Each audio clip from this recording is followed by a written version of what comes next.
Hello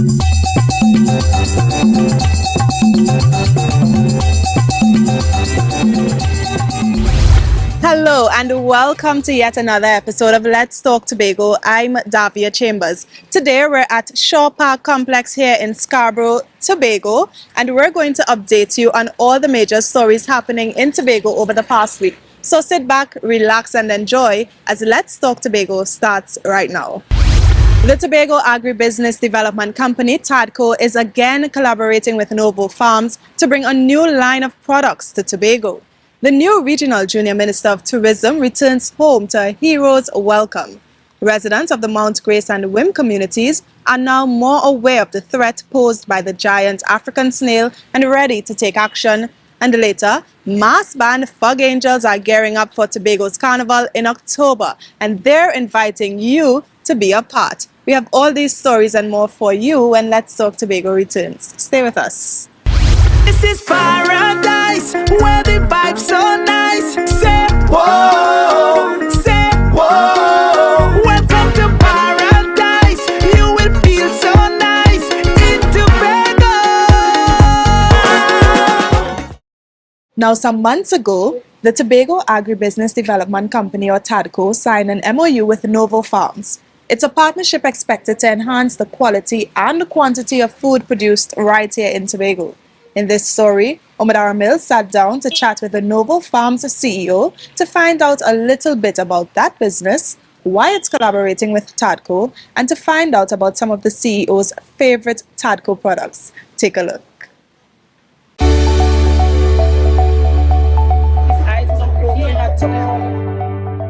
Have you ever tried ready-made meal packs like dal, tomato choker, kalaloo or baigan? These are among a line of Novo Farms products that will soon be available in Tobago's supermarkets, as well as via the Tobago Agribusiness Development Company, Tadco. Tadco's partnership with Novo Farms is as a result of an MOU which was signed earlier this year. Novo Farms is a Trinidad-based company with interests in agro-processing and food manufacturing. The company uses local produce like sweet potatoes, cassava and dasheen to produce different meals. Chief Executive Officer of Novo Farms, Siobhan Wilson, says that the collaboration with Tadco will boost the country's food security. In having conversations with Tadco, we saw a lot of opportunity there for us to work together, where we could provide some advantages, the technology, the skills, but Tadco had a lot of innovative, creative products that we really love, that are doing well on the shelves from what they've seen in the Agri-Expos coming into here. And we really believe that we have the opportunity to do something great in the local space in terms of agriculture sector and manufacturing. Mr. Wilson gives further insight into the shared vision of the two enterprises. The scope of the arrangement is really for us to be able to increase our capacity locally, Trinidad and Tobago, to be able to get the inputs that we need from farmers and then to manufacture and create the kind of products that you've been seeing on the shelves, and not just take that into the Trinidad and Tobago market, but to take it regionally and even globally. So that is kind of the roadmap in terms of where we're going, and the product range is very wide and vast. As a Tadco customer, Mr. Wilson has a few favorites from the Tobago Agribusiness Company's widening range of products. I love the dasheen cereal, right? I bought about 6 packs. I came back today to buy another one, but it's off the shelves. That has been doing extremely well, and not just from me. I mean, I love it personally, but other persons have been buying it. I don't even think they have any more on the shelves right now. And I've also had the cake, the cassava cake, fruit cake. That has been fantastic. I'm going to buy a couple more before I leave. So I really love those two. I do have a pack of the waffle mix to try at home. I haven't tried it as yet, but definitely when I try it, I'll give my feedback. But definitely everything so far has been fantastic. Thanks to their mutual goals, Tadco and Novo Farms can together lift the standards of the agricultural industry. I'm Omadara Mills for Let's Talk Tobago. Tobagonian Janae Brathwaite is the new Regional Junior Minister of Tourism. The Signal Hill Secondary School student returned home to a hero's welcome when she landed at the A&R Robinson International Airport. We have more details in this story. So when I came in and I saw everyone at the airport, my heart literally wanted to explode out of happiness, because it shows that I have a lot of persons who are supporting me, and that I've truly made persons within the island proud, and that this achievement is not only mine but everyone's achievement. It is truly a happy feeling being back home. 17-year-old Janae Brathwaite walked away with the coveted title of Regional Junior Minister of Tourism at the recently concluded Caribbean Tourism Organization Youth Congress. She presented ideas on experiential tourism as a tool to improve Tobago's tourism product. According to Mortensen 2010, an immersive museum is a specialized space which creates the illusion of time and place by using 3D technology to integrate visitors into the experience. Along with her presentation style and use of technology showcasing Tobago, Ms. Brathwaite credits the support of her team as being key to cupping the regional title for the first time. Actually really nervous. However, I saw my teachers, I saw our secretary, I saw Miss Sylvester, I saw my mom and my aunt, and it gave me that boost of confidence to go out there and showcase the island. I couldn't believe at first when they announced that Tobago had won. It was a surreal feeling, and it just symbolized the fact that hard work, diligence, preparation reaps great rewards. The new Regional Junior Minister of Tourism intends to use her platform to encourage other young people to share their ideas for the industry. I see Jenny using it to encourage more students in the school, not only to join the club, but to also look at tourism as a career. The CTO Youth Congress provides the opportunity for young people to develop a greater interest in the region's tourism sector. This initiative is supported by the division through its youth tourism programs. The division places such a high emphasis on tourism education. We say from nursery to tertiary, so that they could be ambassadors for tourism for Tobago in particular. And this victory for Tobago, for the division, is phenomenal. From the Division of Tourism, Culture, Antiquities and Transportation, I'm Juliet James reporting for Let's Talk Tobago. There's no better occasion to remind us how important it is to preserve our history than marking a Diamond Jubilee, 60 years as an independent nation. The We Lit Our City exhibition held right here at Shaw Park Complex has presented Tobagonians with a flashback to the past, as we find out in this next story. Have a look. Original documents of the schedule of events in 1962. Newsletters that were published weekly in July and August of the same year. The minutes of the Scarborough Lighting Subcommittee. Letters of solicitation, receipts for contributions, and much more. A treasure trove of documents for the Scarborough Lighting Project for the 1962 Independence Celebration of Trinidad and Tobago were all on display at the Shaw Park Complex as the Scarborough Heritage Parlour and Radio Tambrin hosted We Lit Our City. This event formed a part of the nation's 60th independence anniversary. The documents were maintained by George Leacock Sr., who chaired the Scarborough Lighting Project. The exhibition is presented in 5 exhibits that also cover the work of the Tobago Organizing Committee, led by Eileen Gillum.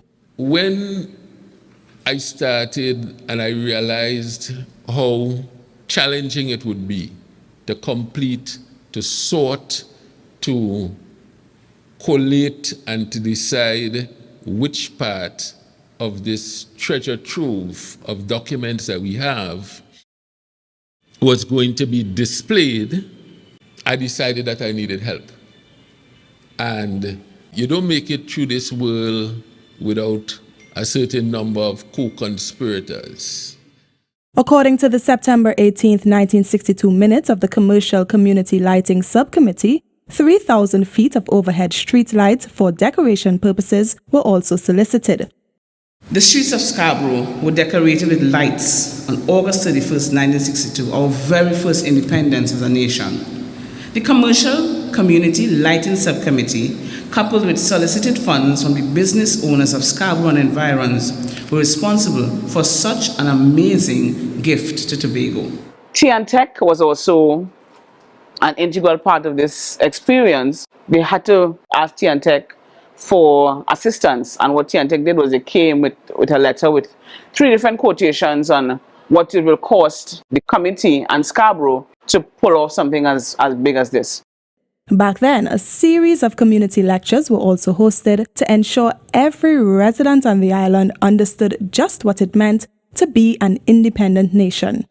On one end, they had the elders in the society from all different communities coming together to teach people about what it meant to be a citizen of an independent nation, finally, especially a Tobagonian.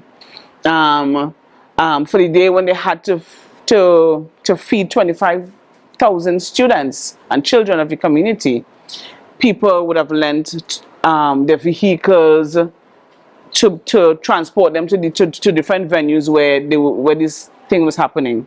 The launch was sponsored by the Trinidad and Tobago Electricity Commission, TNTEC, and the exhibition was supported by First Citizens. Also present at the exhibition was Assistant Secretary for the Division of Community Development, Youth Development and Sport, Assemblyman Wayne Clark. The giant African snail is a threat to Tobago communities. We'll find out what one group of residents is going to do about it right on the other side of this break. Stay with us. Let's Talk Tobago. We'll be right back. Whoa, welcome to paradise. You will feel so nice in Tobago. This party island, the vibe is strong like white rum, boy. Party sweet on the road. From your reach, you go know. The giant African snail poses a threat to the island for both health and economic reasons. Sightings in the Wim and Mount Grace communities were the genesis behind a meeting to bring greater awareness about this pest and to get the community involved in tackling this problem. Omar Mills has more in this story. The giant African snail is an invasive species. It feasts on over 500 types of plants, including vegetable and ornamental crops, fruit trees and forest trees. The snail is also a carrier of the rat-lung worm, a parasite that can cause meningitis in humans.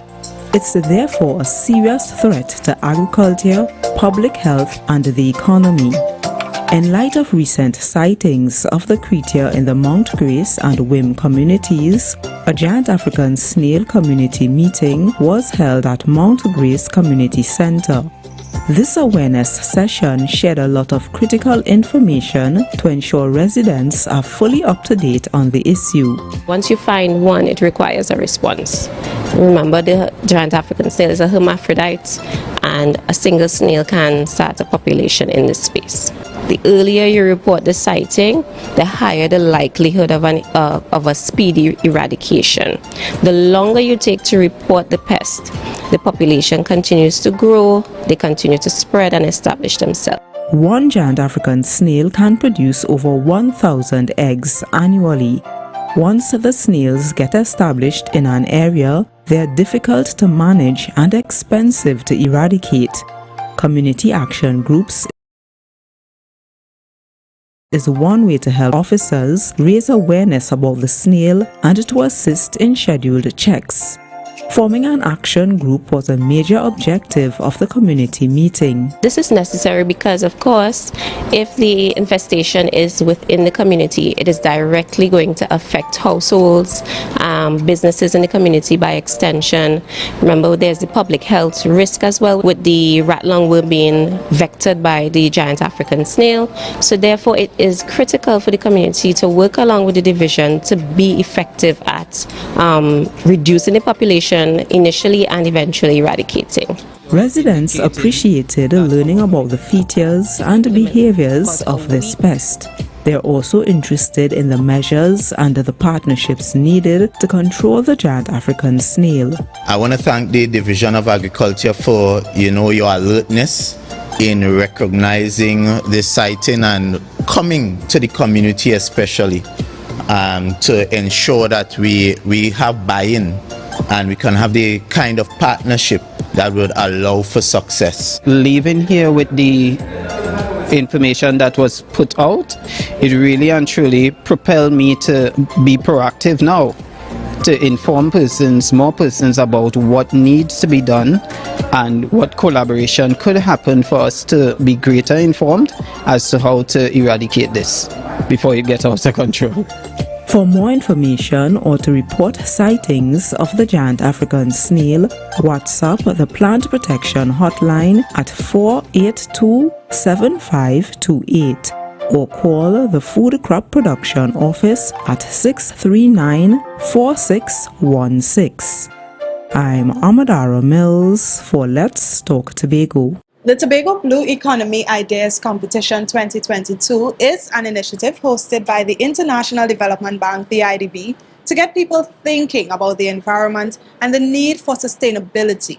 The IDB also hosted a workshop to help participating businesses implement their creative ideas. We have highlights in this story. Listen up. Tobago is noted for its clean, clear, pristine sand and beaches, being the home to the world's largest marine coral, also as home to a swimming pool in the middle of the ocean called the Nylon Pool, and the world's oldest protected rainforest, just to name a few. That is why it is important that we preserve the greatest little island in the world. And one way in doing such is to protect our blue economy. And the Interdevelopment Bank, IDB, launched a great idea to help with this initiative called Tobago Blue Economy Innovation Ideas Competition.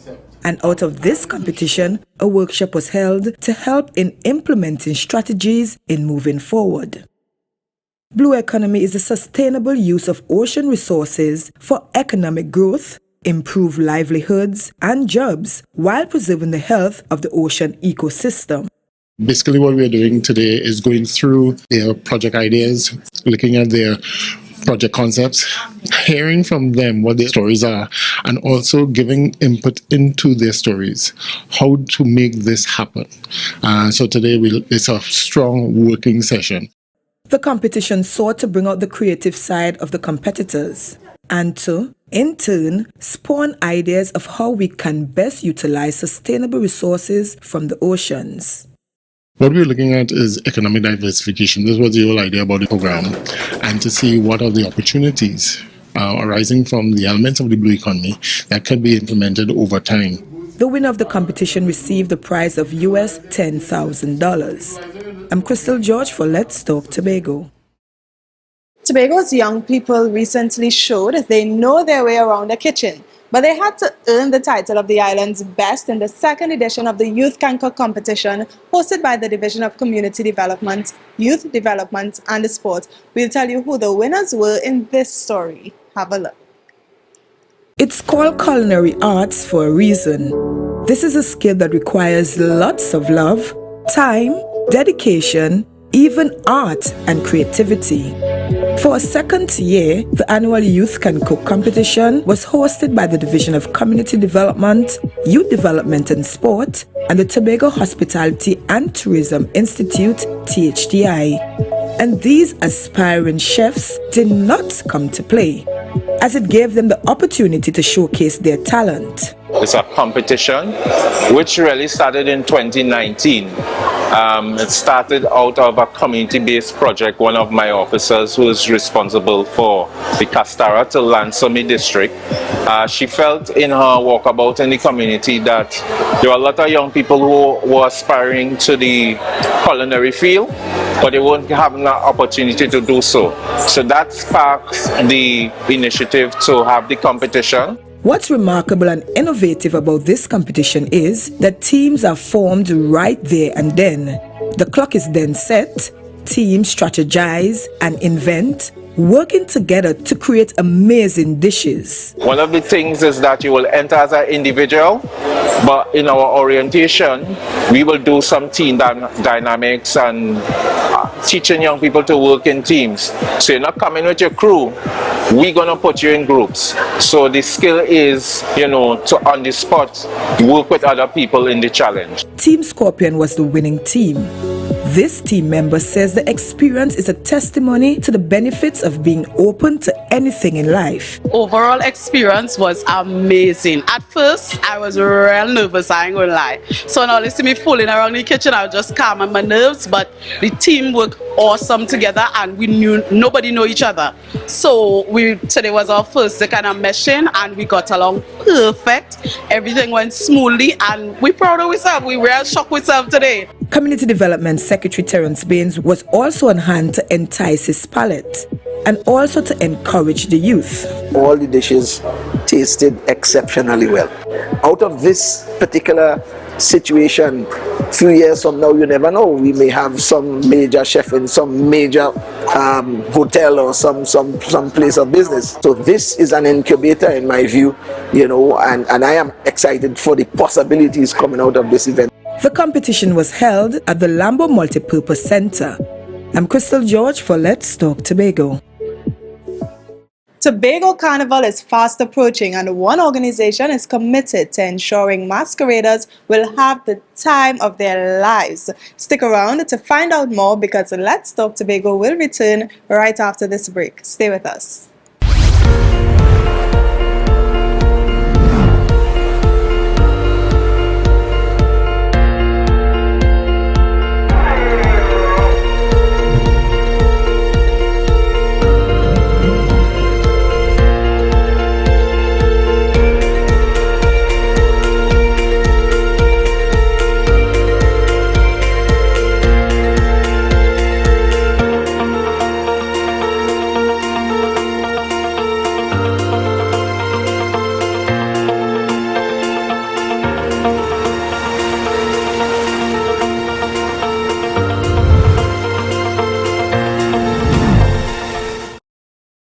Now culture falls into the spotlight with Tobago Carnival just over a month away.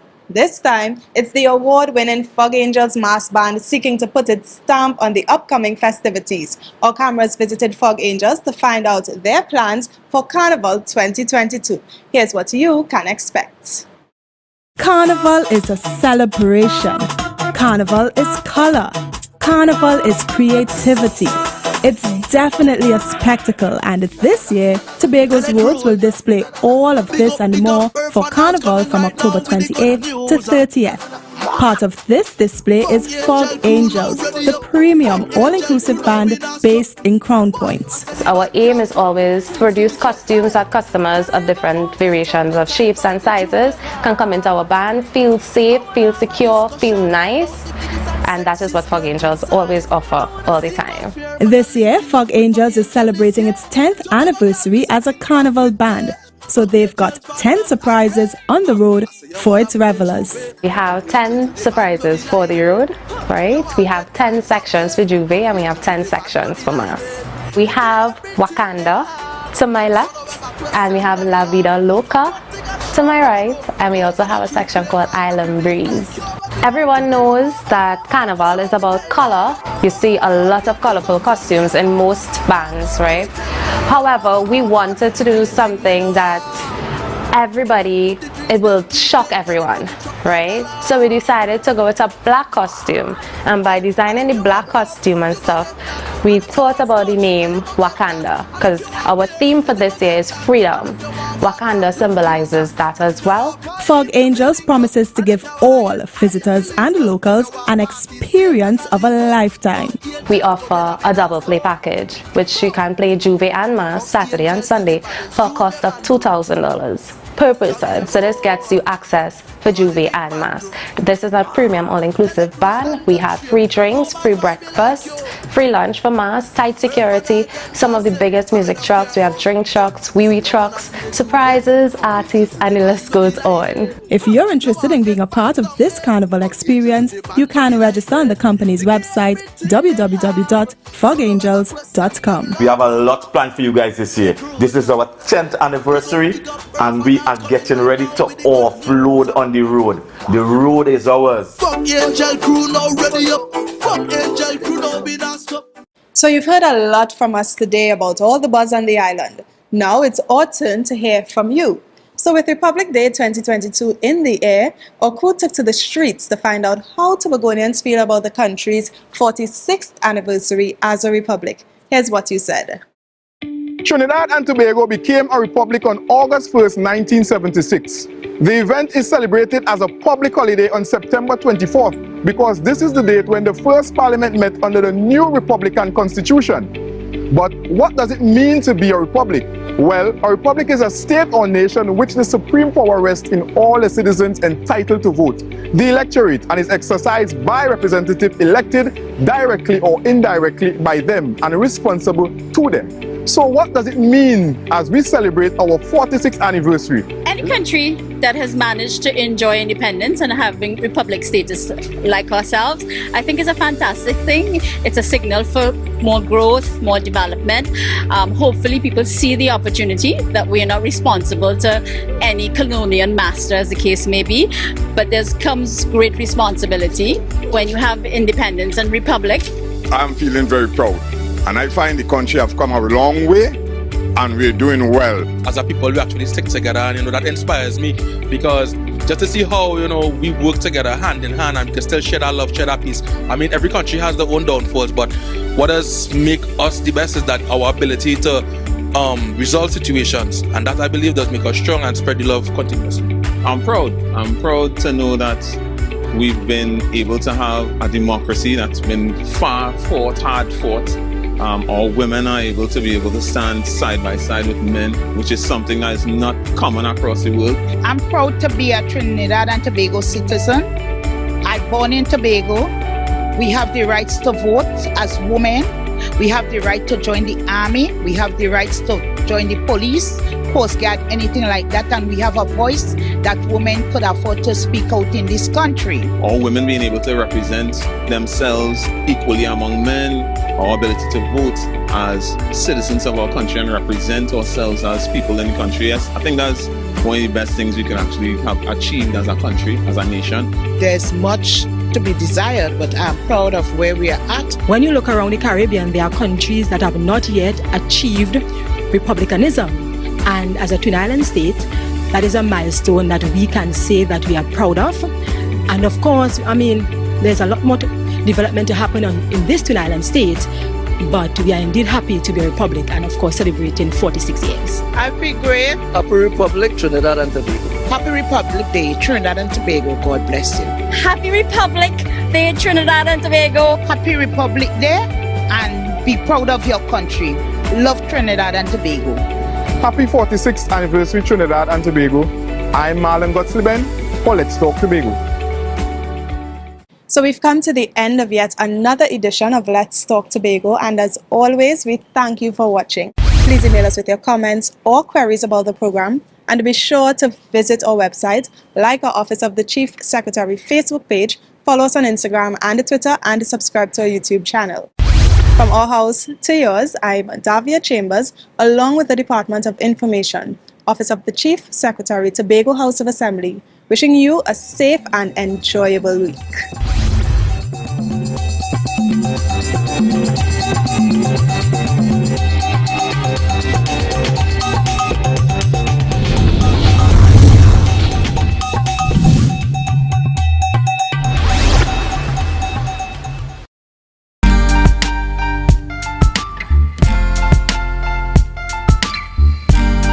Put a smile on your face when you're moving from place to place. Good morning, good morning, morning, good morning, morning.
in the Caribbean and those of you on the live, good morning, good morning. It is the Tobago Updates morning show. We're really happy to be in your company. Viewers, this is the day that the Lord has made and we will rejoice and be glad in it. Woo. It is a rainy morning here in downtown Scarborough, Tobago. I tell you, things just hit us suddenly.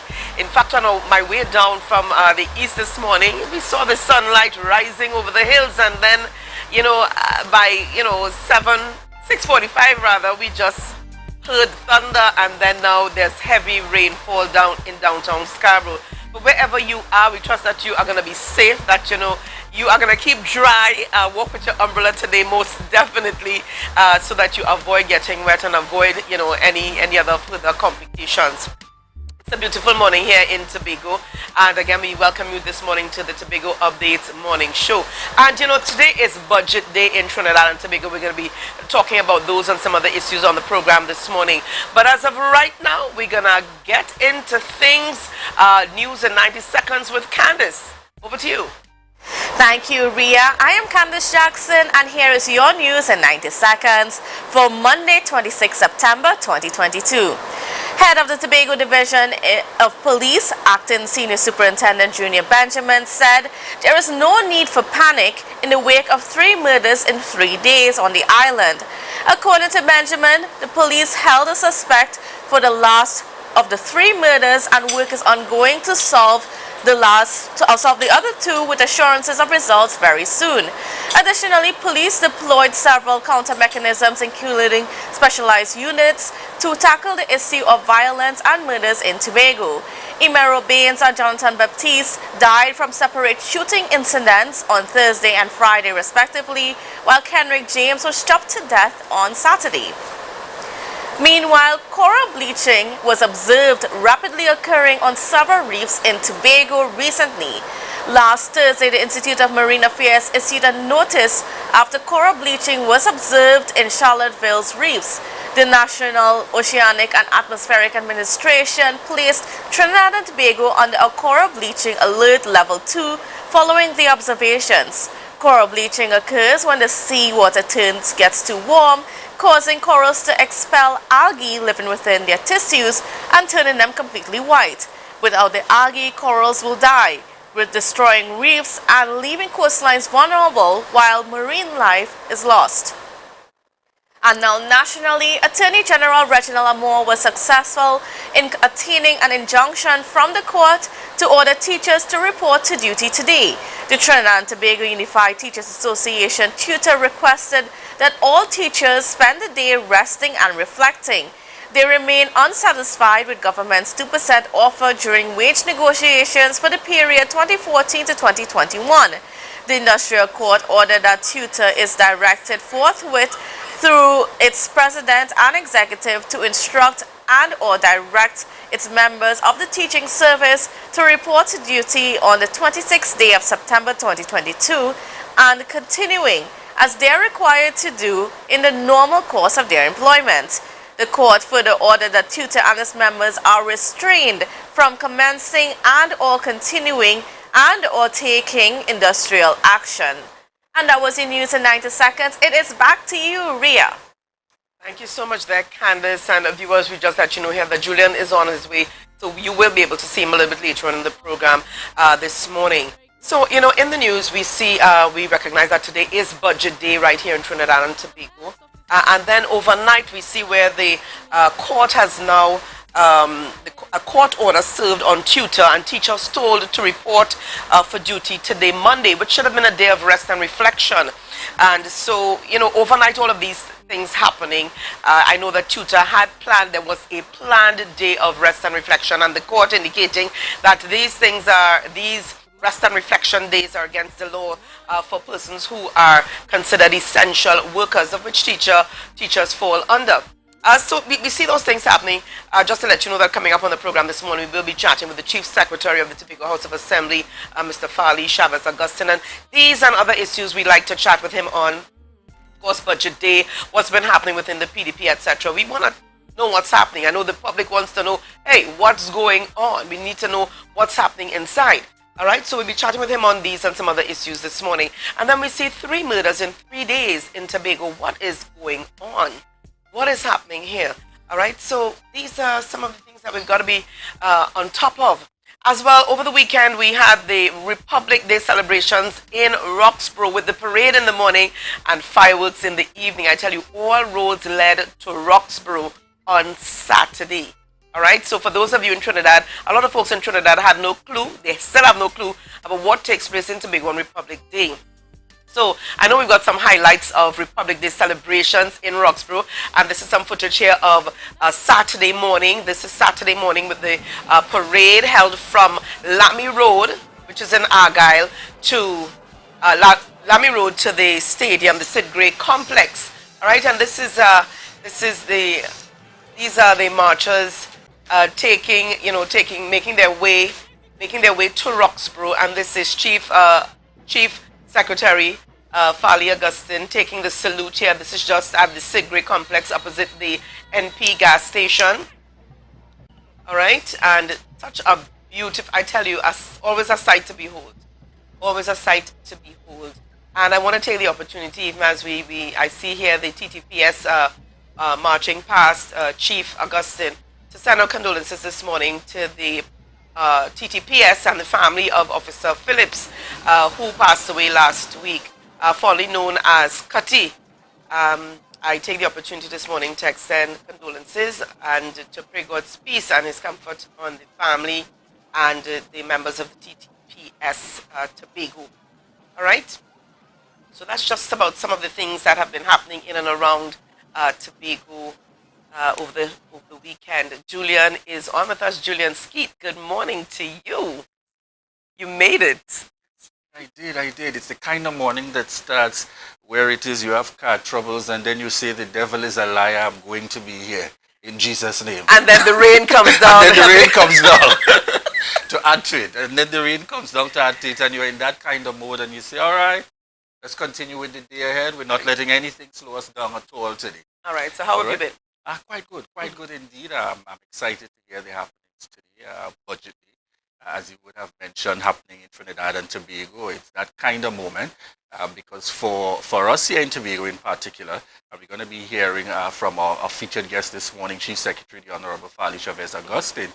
It's going to be the first budget that's going to be presented at the national level while we have a new administration in office. As many would recognize, ultimately the new administration has been operating on a prior budget that came out, and this essentially would be the first kind of full allocation that comes forward, whatsoever it may be. So we will really hear the feelings and thoughts of our Chief Secretary in respect of what is anticipated coming out today. So it's a very interesting time ahead, Ria.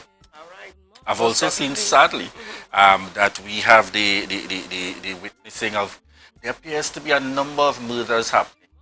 Too many. We had 3 in 3 days, and then we're hearing about another incident. We're hearing about, apparently there's another, this morning, and we wait for the details to come in on that. But this is becoming very uncomfortable in the Tobago space, and therefore it really makes us pull back, and we have to stop and kind of ensure that we take that same level of consciousness that we used to before. As we would say, the good old Tobagonian community spirit in us. If you see somebody that you're not familiar with, say something. We have to say something. It has come to that point where we've got to say something or return to saying something, I should say, under the circumstances. Definitely, because there came a time when we said nothing. We saw something, but we said nothing because I'm minding my business. Correct. For fair, and rightly so. But now we have to go back to the days. Because I don't like what we're seeing, and I think it's very concerning. It is very concerning what we're seeing almost every other day. So we have to be careful. Yes, very, very much so indeed. And I want to send out commendations indeed. I had the chance to be up in Roxborough for the celebrations that took place over the weekend, Republic Day celebrations. Beautiful, Ria, indeed. Yes. I am amazed at the amount of persons that turned out for the celebrations. You could not find a park from a distance. You know, even the celebration of our very own, you know, harvest, something we're accustomed to. I took the opportunity to ensure I enjoyed that as well. I enjoyed it as well.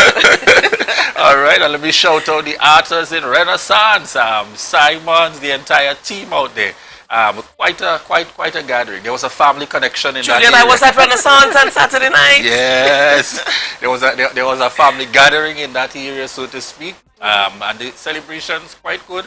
And you could see it is something that as Tobago we would have missed for some time. So therefore, there's a joy about being outside. Definitely. So we were at our pastor's home, Joseph, Gary Nero, and Susie Daniel Nero. We were at their home in Renaissance on Saturday, and I said to them, at the end of it all, I said, it's been a while since we were able to connect and enjoy ourselves as much as we did. It was a beautiful, beautiful afternoon. I mean, it's all the food, and I had to say here, the food, but it was a beautiful evening, very much indeed. Yes, shout outs this evening, Auntie Lynette, Auntie Annette, Zan and Kellon, the entire household and team up there in Roxborough. Thank you so much. Beautiful, beautiful, beautiful Republic celebrations indeed. And you saw it at the various households. Definitely. Well, Julian, I know it's just about that time, that special time for you when we head on into birthdays. Yes, birthday celebrations this morning. And we head on into our birthday celebrations here on Tobago Updates. We get started this morning with Brian Kennedy. So wishing Brian Kennedy a happy birthday coming from the Tobago Updates family. Then we've got Natasha Huggins celebrating her birthday. Happy birthday going out to you, Natasha Huggins, from the Tobago Updates family. That's my girl out there, Nola Charles. Nola, happy birthday going out to you from Renaissance, Tobago. Right. On screen with us we have Cassia Sobers. Cassia Sobers, it's your day. Wishing you a happy birthday, Cassia Sobers. We've got Carice Nelson, no stranger to us here at Tobago Updates. Love going out to you this morning, Carice Nelson from the Tobago Updates Carice family. Nelson. Yes. This is my teacher. This is my teacher. Yes. I should tell you. But she's looking Indeed, super Marcia good. Hernandez Devines, looking amazing, like fine wine. I tell you. All right, want to wish you a happy birthday, miss, and God's continued blessings coming from the entire Tobago Updates family. Marcia Hernandez Devines on screen with us this morning. Beautiful girl. Yes, this greeting comes in from mommy, daddy, the entire family. And this goes out to Ferisha Davidson. Ferisha Davidson out in Speyside. We want to wish you a happy birthday, Ferisha. Beautiful girl indeed. Happy birthday, my dear. This is my cousin out there celebrating today, Shakusi Allen out of Georgia, Mom St. George, Tobago. Wishing you a happy birthday, cuz Shakusi Allen. This is one of my good friends through the Rotary family out in Barbados celebrating today and tunes into the Tobago Updates morning show. Mario Boyce, it's your day. Immediate past District Rotaract representative. And this one is all yours. Yes, these two next two photos are indeed very special to me. And this birthday greeting today comes from the entire family. Brother Simon, husband, Pastor Richard, Venicia, Reagan, Riesel, Lavian, Laverne, the entire family. Verna, Simon, Frederick, wishing you a happy birthday and God's continued blessings, Verna, Simon, Frederick. Definitely. We also have on screen with us veterinarian. And she's the vet you get to know, that family vet that you connect with, Dr. Daniel John Jack. And wishing you a happy birthday, Dr. Daniel John Jack, this morning. Happy birthday going out to you. Then we've got finally here Shirley Spencer celebrating her birthday. Wow, she looks good. I tell you, the queen has arrived. All right, Shirley Spencer, congratulations. Happy birthday going out to you and love from the Tobago Updates family. Yes, congratulations indeed. Congratulations indeed this morning, Rhea. And we've got our major guest on this morning. Our lone guest on this morning. Because there are many issues to be treated with here in the Tobago space.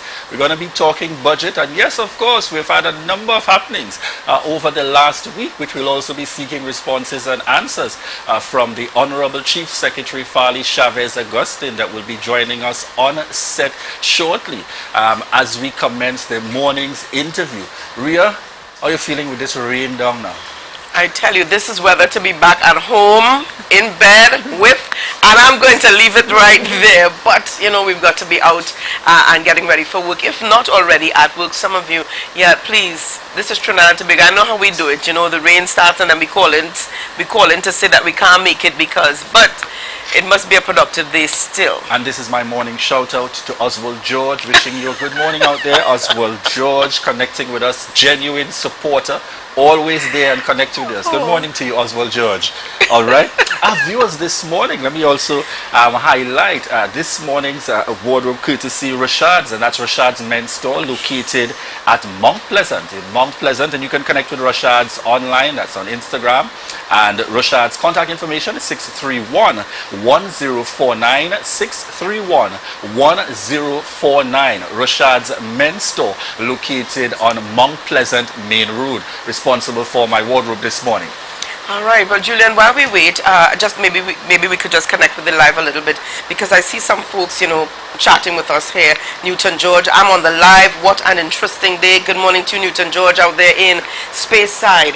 Brenda Campbell, good morning to Diane Lacroix. Miss Lacroix, it's good to have you on the program, locked on the live. Shanicia George, Ingrid Matthew, yeah, Julia Brown. Who have you got there, Julian? Now Carol Fraser Davidson, yes. Online. Carol Fraser Davidson, good morning, good morning. And that's the mother of Farisha Davidson. That's right. This morning. All right, Kuki Melville, Fisher McCain, Pearl Murray Weird, Lisa James, to each and every one of you, we want to say morning, and thank you so much for connecting with the Tobago Updates morning show. Crystal Washington Tom, I didn't forget you at all.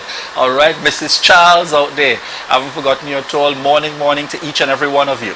Aries Henry says, happy birthday to Simone Rogers. Simone Rogers, happy birthday going out to you from the Tobago Updates family.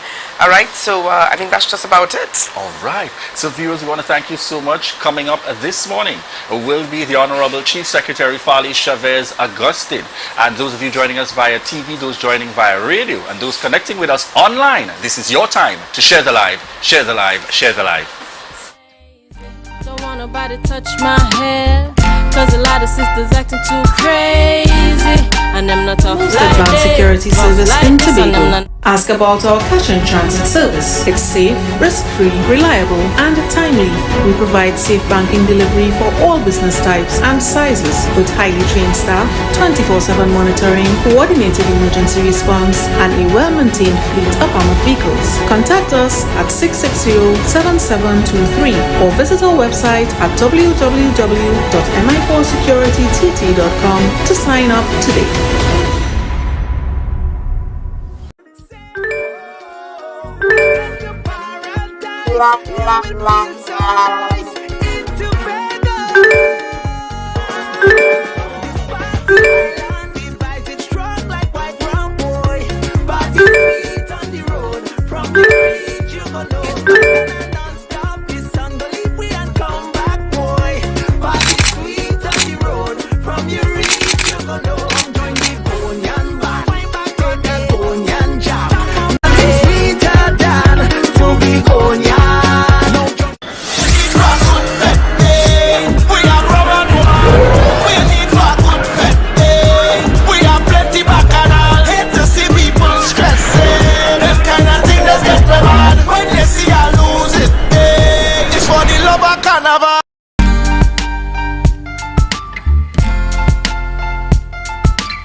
Put a smile on your face when you're moving from place to place. Good morning, good morning, good morning. Good morning, viewers. It is 7:20 a.m. on a rainy Monday morning. Well, we continue to give God thanks for life. This is the Tobago Updates morning show coming to you here live from the Port Mall in Scarborough. I am Julian Skeet, and in this segment, we are chatting with the Honorable Chief Secretary, Fali Chavez Agustin, and he should be joining us online at this point. Good morning to you, sir. Good morning. Good morning to you, Julian. Good morning, Ria. Let me ensure I get the camera right, because it seems like I am right. Nice. Perfect. Yes. Right. Perfect. Yes, Good. you can see That's me right. perfectly. Good morning to you. Good morning We to you. have you centered there now, Chief. Yes. All right, so good morning. It's good to have you on the program with us this morning, Chief Augustine. I think we want to start things off this morning. In fact, we've got several issues on the table. I know it's budget day in Trinidad and Tobago. Sure. What's been happening in, with safety and security on the island. But more so, we want to start things off this morning with what's been happening within the PDP. Quite recently, we saw where Kizelle Jackson, who is the deputy political leader of the PDP in Trinidad, made several allegations about you personally, about the PDP, things that have been happening within the party, and we want to get your response to what some of the allegations that she has made. She has cast aspersions on your sexuality. She's made mention of several of the things that contracts that were awarded and questions surrounding the awarding of these contracts. So we want to get your thoughts here. You can jump in, start anywhere. Well, I'll probably respond in about 3 ways, because when people are irrelevant, you don't waste much time on them. Number one, let me start with an analogy. In the Tobago space, we don't have existing in our environment kobos. And I will say, let us not spend time on things that are not natural to our environment whatsoever. That's number one. Number two, we need to take with a bucket of salt any allegations about contracts, because Miss Jackson showed her hand. I spoke in the House quite liberally about someone trying to influence repaying contractors who were corrupt, who have stolen from the THA and or attempted to steal from the THA. And Miss Jackson was one of those trying to influence me to make such payments, because she was trying to, or is trying to, win a constituency in Trinidad, and claiming that one of these contractors have influence in a particular constituency in Trinidad. For me, that reeks of corruption, because I don't care who you are, I don't care what influence you have. If it is, I have an audit report which I have explained quite lucidly, that if I have an audit report that suggests, or that points, or that gives substantive evidence that a contractor was involved in corruption, then I don't care what influence you have. I am not going to pay you. And Ms. Jackson has been attempting to try to influence the operations of the THA. And thirdly, with regards to the PDP in Tobago, Ms. Jackson, again, as irrelevant as they comes. So I don't want to waste time on her and her spurious allegations, her ad hominem attacks that really and truly are laughable at best. She should be left just where she is, and should really stay out of Tobago's business. Beyond that, though, I think I have addressed most of these allegations quite substantially, further to which I have taken a firm position that I'm not going to waste a lot of time on these allegations, especially when they are false. I would just go to court and have the court deal with those making such allegations. I came into politics with an empty bank account and a very good name, and so I will defend the one thing I have, which is a very good name. That's it.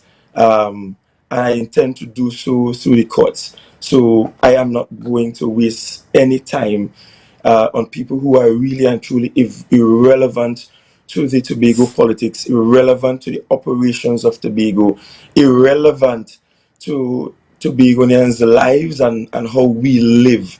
I don't think you should waste time on them either. Chief Secretary, you indicated in earlier discussions coming out of the presentation of the statement in the House and so on and addressing the media that you remain a member of the PDP at this point. Tell us about your views, because there have been concerns raised by your political leader and others regarding the non-existent relationship between the Executive Council, which is the legislative arm governing the island, and the executive of the PDP, to ensure that those relations happen, so that the mandates of the PDP naturally transition into policy, as happened in many government arrangements when a party takes office. Tell us, how do you see that relationship working, and what's the status with that relation? Well, it's not that there's a non-existing relationship, it's that I am firm that there must be a policy of island before party, full stop. And I make no apologies about that. The mandate that the executive of the government must carry out must be the mandate of the people of Tobago. No political party that I am a part of will be dictating the executive of the government. The executive of the government will be dictated to by the people of Tobago, and the people of Tobago will go beyond those who are bona fide members of the party.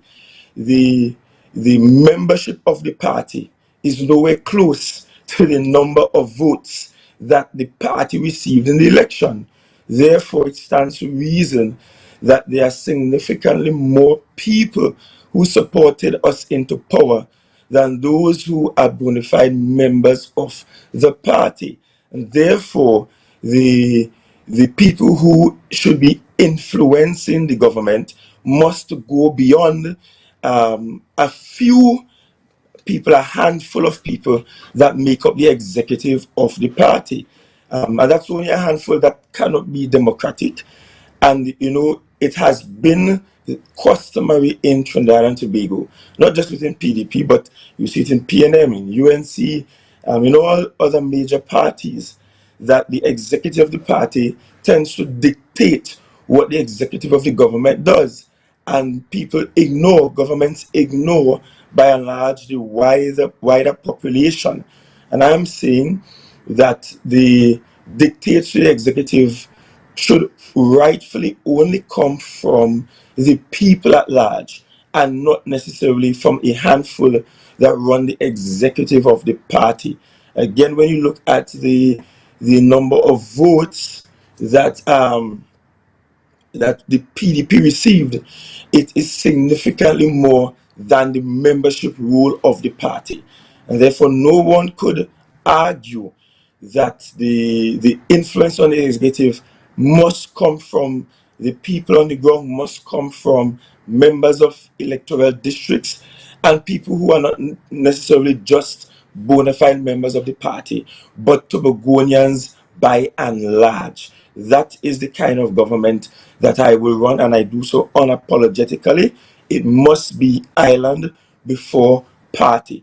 And where you have the dictates of the executive not falling in line with the laws of the land, the regulations that govern how the government ought to operate, then I will always choose to go against the executive in favor of that which is right. End of story. All right, Chief, let me ask you here concerning the contracts that Mr. Ansel Dennis spoke about in his press conference. Is there any validity to the documents presented and the contractors from Trinidad? Well, there is little validity in what he presented, but one of the documents may be valid, and the Secretary of Infrastructure will give broader explanation. But I assure you that no one was so selected. And in the case of these contracts, the executive gave the division, and rightfully so, the authority to use its procurement mechanism, to use its project managers, to use its technical expertise to determine what's the fastest way to get these contracts done. and I assure you the division did not use its sole select mechanism to get the contracts done. In fact, I am advised that 40 plus contractors were evaluated. That was then brought down to 7, and out of the 7, 3 were selected. Secondly, one must Let me ask also you. be Sorry, aware.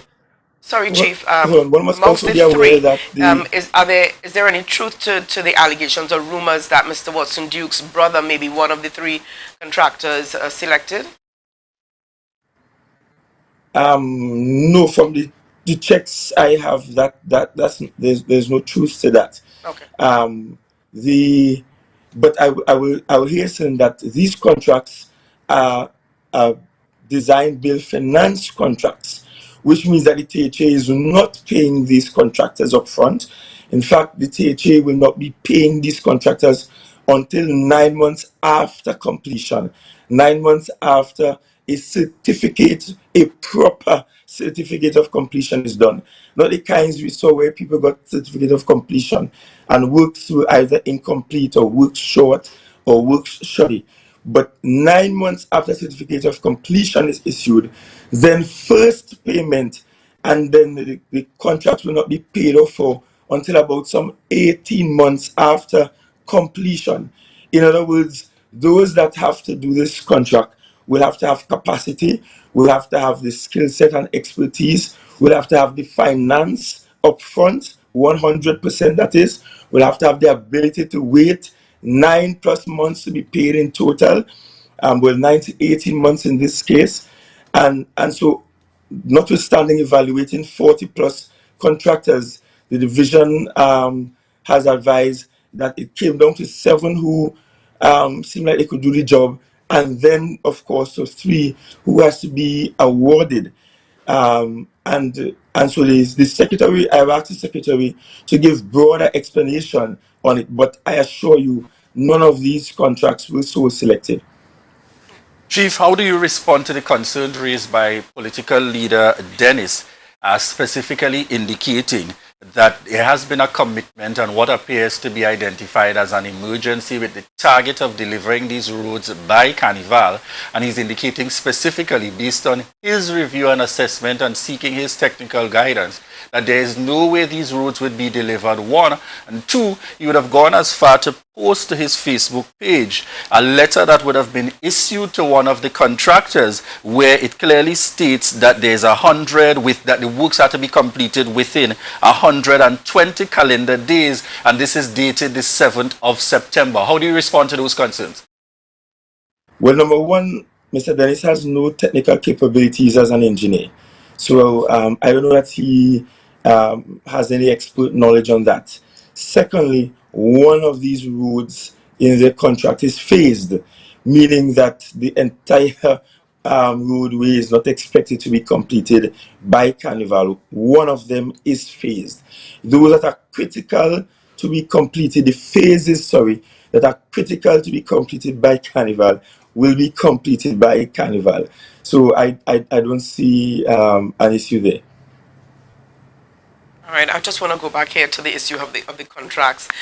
During the PDP campaign, during the election time, you campaigned about a Tobago for Tobagonians. How is it then that Trinidad contractors are getting some of these huge contracts? What is the rationale behind this? Well, it's not a rationale behind this. If you do an open tendering process or even a selective tendering process, then you cannot stop Trinidad contractors here or there getting into the pool. That is the reality. Similarly, there are Tobago contractors that get into the pool in Trinidad, because how do you go to court and say, well, we stopped everybody who wasn't Tobagonian from bidding in these contracts? You will lose legally because there is a right to equality of treatment, and it remains one country. And that's just one of the unfortunate things.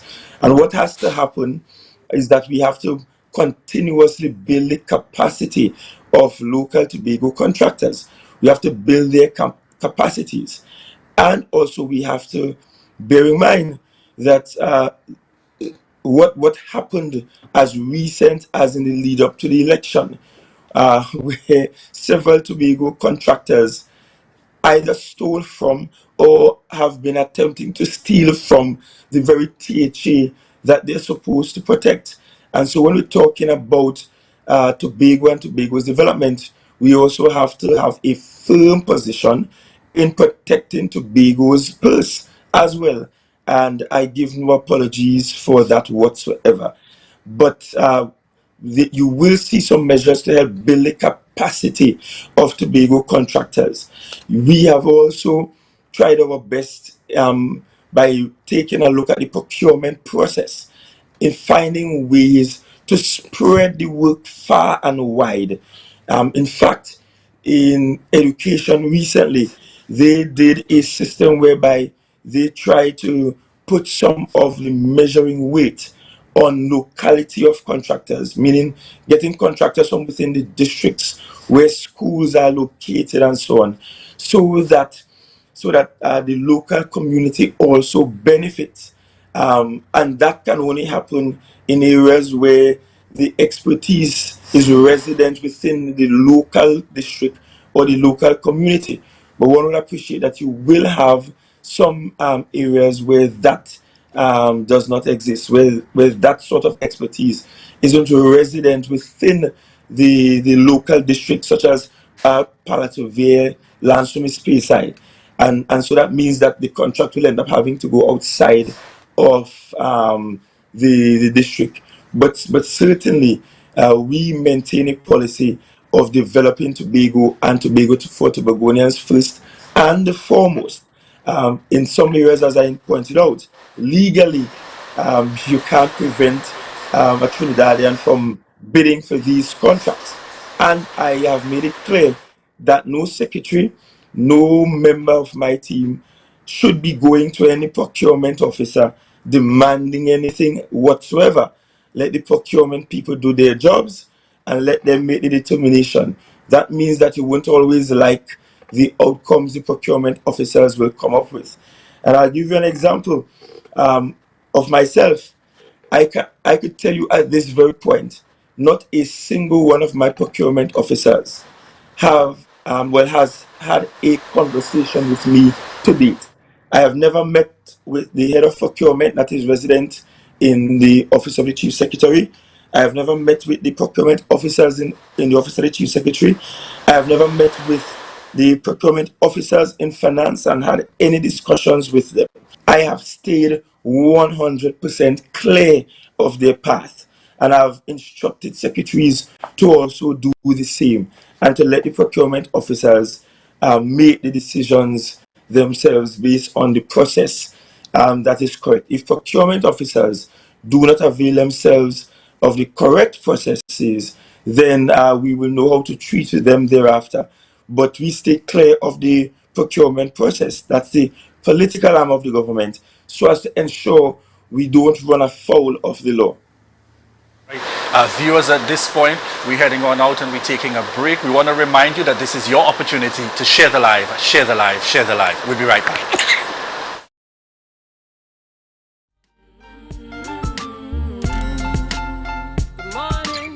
It's a different type of thing down there. And we party till we drop down there. With a lot of pretty girls down there. Down in Tobago.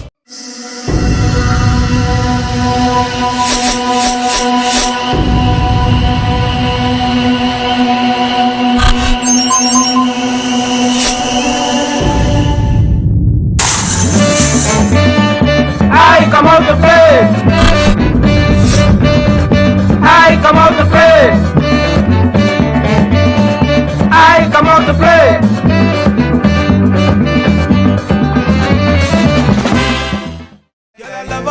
You're moving your ways. Entertainment.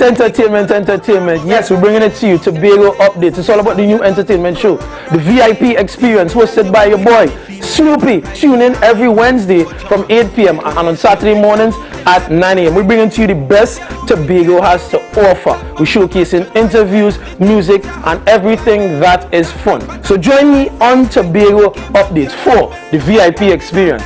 Yeah, man. Watch out, you're back in back on me. Like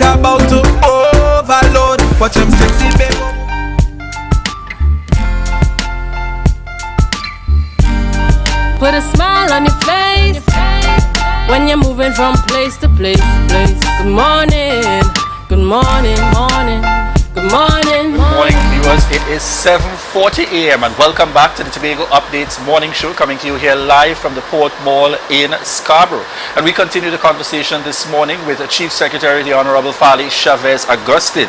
And as we continue the discussions this morning, Chief, there would have been questions raised specific to the company selected and identified as a roofing company contracted to do paving works in the Tobago space. How do you respond to those concerns? As I indicated, the Secretary of Infrastructure will be reporting to the public. In fact, he has a report from the procurement officers at Infrastructure on the process they use, what led to the decisions they made in terms of capacity, ability to spend that money up front 100%, ability to wait 9 to 18 months before any payments are made, and that's 9 to 18 months after completion, not after award of contract. And also ability to have to mobilize quickly, and all the other terms of reference for those contracts.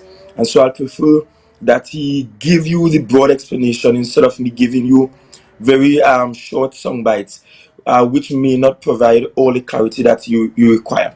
But certainly they will be able to look at all of them.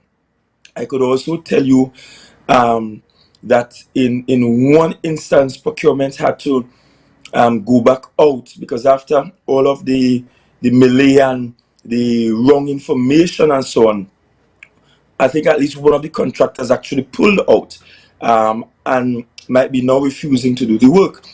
And that's because you're looking at somebody willing to invest money in the space, invest their money, and wait however long to get their payments.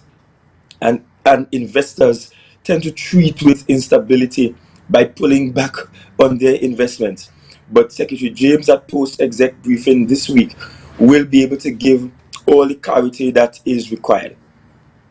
Chief, how do you respond similarly to the concern raised by your political leader? As you would be aware, at the day when he tendered his resignation, he also spoke to the issue and concerns regarding contracts in the vicinity of, I think it would have been 20, 60, 75, in those high numbers, and speaking to his concerns regarding those contracts being issued. How do you respond to those concerns being raised by the political leader? I responded to those concerns with my pre-action protocol letter. And if you read the letter, you will see that I have highlighted that the matters you raise about contractors, those two are lies. And therefore, that is something I expect to either play out in court, or he will do the honorable thing and apologize prior to 14 days. But I have responded to his concerns from his resignation press conference through the court, because again, I don't intend to waste much time responding in a tit-for-tat manner in the public space. We have important matters of governance to treat with, and we continue to treat with those important matters. As a matter of fact, I think we have wasted way too much time on issues that are really and truly not substantial to the governing of the island. And if you notice, I have been purposefully quiet. I have been purposeful in not wasting much time on social media, not putting up statuses. I'm not doing a social Facebook lives. I'm not running to the media to just have any sort of talk, because the governing of the island continues, and that has not been impacted by the shenanigans of the now resigned Deputy Chief Secretary, and so I wish not to give that much further. That will play itself out either in court or through debates in the House, and you will see quite clearly when the Secretary comes what the vision of the division is, and how the units, the project managers, the procurement officers have been operating. And let me say this to those who love to leak, and I'll give you a funny story. You know, the Division of Infrastructure, they project managers and those setting up the terms of reference and the costing for these projects have actually purposefully circulated within the division to administrative officers the wrong figures, the wrong costing for projects deliberately. And what the division has found is that after circulating the wrong costing, that a particular contractor in the space actually showing up tendering with the exact wrong figure that was circulated. And that might be a warning to administrative officers and administrators across the THA that we have been purposeful in circulating wrong figures when it comes to contracts to be awarded, so that we can catch and capture those who have been colluding with contractors and giving them the figures associated with contracts so that they can bid on the dot, on the point, and win contracts. And we see clearly that that has happened. And you see, sometimes you have to behave like a Nancy in order to catch those who have been manipulating the system.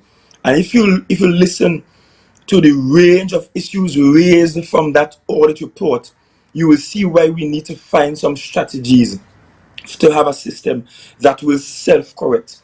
It is absolutely important that we do. And so there has been some interesting findings to date, and one can be assured that some heads will roll, and that some people will find themselves in serious trouble with the law because they have been colluding with contractors to help to direct contracts in a particular way. I'll make this point before we move on from the issue with contractors. The contractors who have been fueling the wrong information and making noises in the space, and who have been funding the discord within the PDP, are those who are culprits of robbing, of stealing, and perhaps I should move away from being an English teacher and say those who have been thieving from the THA.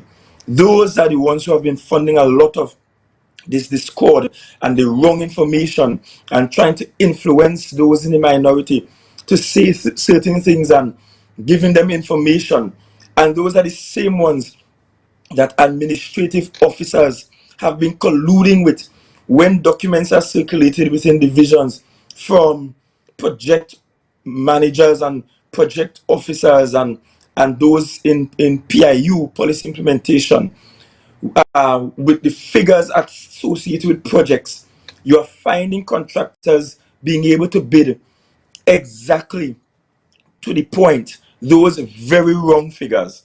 And that for me is a concern, because it means that those who should be managing and supervising the purse of the island have been reckless in colluding with some in the private sector to rob the THA and to run afoul of the procurement legislation as we seek to implement them, notwithstanding the legislation not being at this time fully engaged nationally. You alluded to a point, and I want to get very direct from you. Coming out of these audits, we have seen audits in the past, and we have seen these concerns raised before. As the saying goes, heavy is the head that wears the crown. Are you prepared to see these things all the way through to ensure that the relevant persons identified in the circumstance are dealt with and receive the full brunt of the law? I am prepared to go all the way through. I know I'm going all the way through, and that means making enemies. I know I'm going all the way through, and that means creating some noises and some easiness in the space. Going all the way through also means that some Tobagonians who you thought were in good and proper standing as citizens are in essence not in the best standing. Going all the way through also means that we have to name and shame some of those who have been fraudulent in their dealings with the THA. But going all the way through means that I indicated that there are about 3 steps to be completed. I expect those 3 steps to be completed by about Friday this week. When those 3 steps are completed, it is my intent to hand deliver copies of the report and its findings to all the relevant agencies so they can take the necessary action against those that have either defrauded the state or attempted to defraud the state. Both are actual criminal matters. Respond, Chief Secretary, to the usual concern that the politicians at the helm are the ones that get away and only the technical officers and public servants face the brunt of the law. And that is, in fact, the unfortunate part of all of this. Because what people don't realize is that the politician is not the one that ever signs checks, awards, contracts, that actually does the work. The public servants are the ones that do so, and or contracted officers. And so more than likely, they are the ones who will end up being fingered in it. Of course, public officers are free to publicly, as in through the court system, indicate those who actually influence the process. They are free to tell on those politicians who are guilty for participating. But it's unfortunate that the politician very often does not get fingered in these matters at all, and they go away with their noses looking clean, although they may be in fact benefactors of what happened. And that's just unfortunate, and that's why public officers have the Exchequer and Audit Act that allows them certain responsibilities, certain guidelines that they ought to follow, and they also have an opportunity in law. In fact, the law is that the public officers must carry out the instructions of the elected officer. If the public officer disagrees, they must require that that instruction be placed in writing. If they still disagree, a public officer can, if they wish, call in the Auditor's General Office to review an instruction. But they must carry it out upon written instruction. And so if public officers insist on getting that written instruction, and personally, I like to demand from my secretaries that they should write their instructions, because what that does, it ensures that the person writing the instruction will think twice, 3 times, 4 times before giving such an instruction, and ensure that the instruction is in fact correct. The instruction is in fact in accordance to that which is lawful. But really and truly, those are the rights and the responsibilities afforded to the accounting officers within the respective divisions. Okay, Chief, I know that all morning long we've been on the issue here of contractors, and we really do need to move on to budget and some of the other issues. But very quickly here, there are several contractors who, within the Tobago space, who are, we would deem, more than capable of handling some of these major jobs, yet they have been overlooked. Now, during the campaigning again of the PDP, a lot of great expectations were given to Tobagonians. Is it wrong for them to believe, or to have believed some of these expectations that, you know, contracts would have been coming their way? We want to have an idea of what has been happening. Why is it that some of them have, or some of them have are being overlooked? No contractor is being overlooked.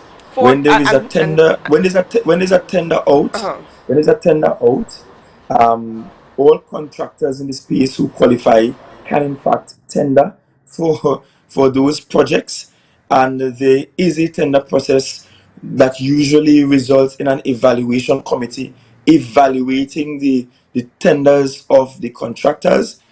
Sometimes a contractor's bid might be thrown out by the tender evaluation committee for something as simple as not having in the tender documents a tax clearance certificate that says that you don't owe the government any taxes, or because you don't have attached to your document that VAT registration number.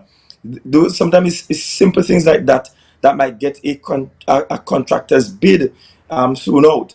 And I could tell you that from evaluation reports that have come forward, I have seen in some instances where so-called big Tobago contractors are making bids without some of those standard things. And I'll say something else that shocks you now. We have a service provider on the island that the THA pays rent to, that amounts to millions per year. And right now, as we speak, I'm not at liberty to say the division, but right now, as we speak, that particular service provider is under investigation because over the years, that service provider had a false VAT registration number on the documents with the THA. The person has been using the VAT registration number of an ex-girlfriend for a number of years, happening right here in Tobago from a service provider that has been receiving millions from the THA and continue to do so because the investigation is not completed. And so no Tobago contractor is being overlooked. Everybody is just being asked to follow what the dictates of the law is. And there will be no favoritism to nobody. It's open, you tender, ensure the documents are in accordance to the law and what is required, ensure that you can have your thing properly evaluated, and the procurement officers will be the ones to make that judgment call in terms of who gets the contract. Beyond that, though, the executive is pushing for each division to be treated just as individual ministries are treated in Trinidad in terms of its procurement functions. So you're not having a division with one or two procurement officers, but you're having a whole procurement department that is equivalent to a ministry in Trinidad.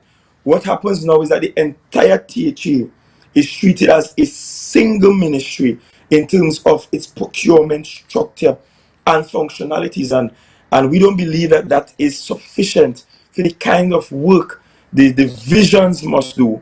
And what we must have done is that each division have to have a bill-out equivalent to an individual ministry, because that is what essentially a division is, and that will allow for much more efficiency, the faster tendering of faster tendering process. So sometimes you need a simple thing to be tendered and it takes 3-4 months before it gets done.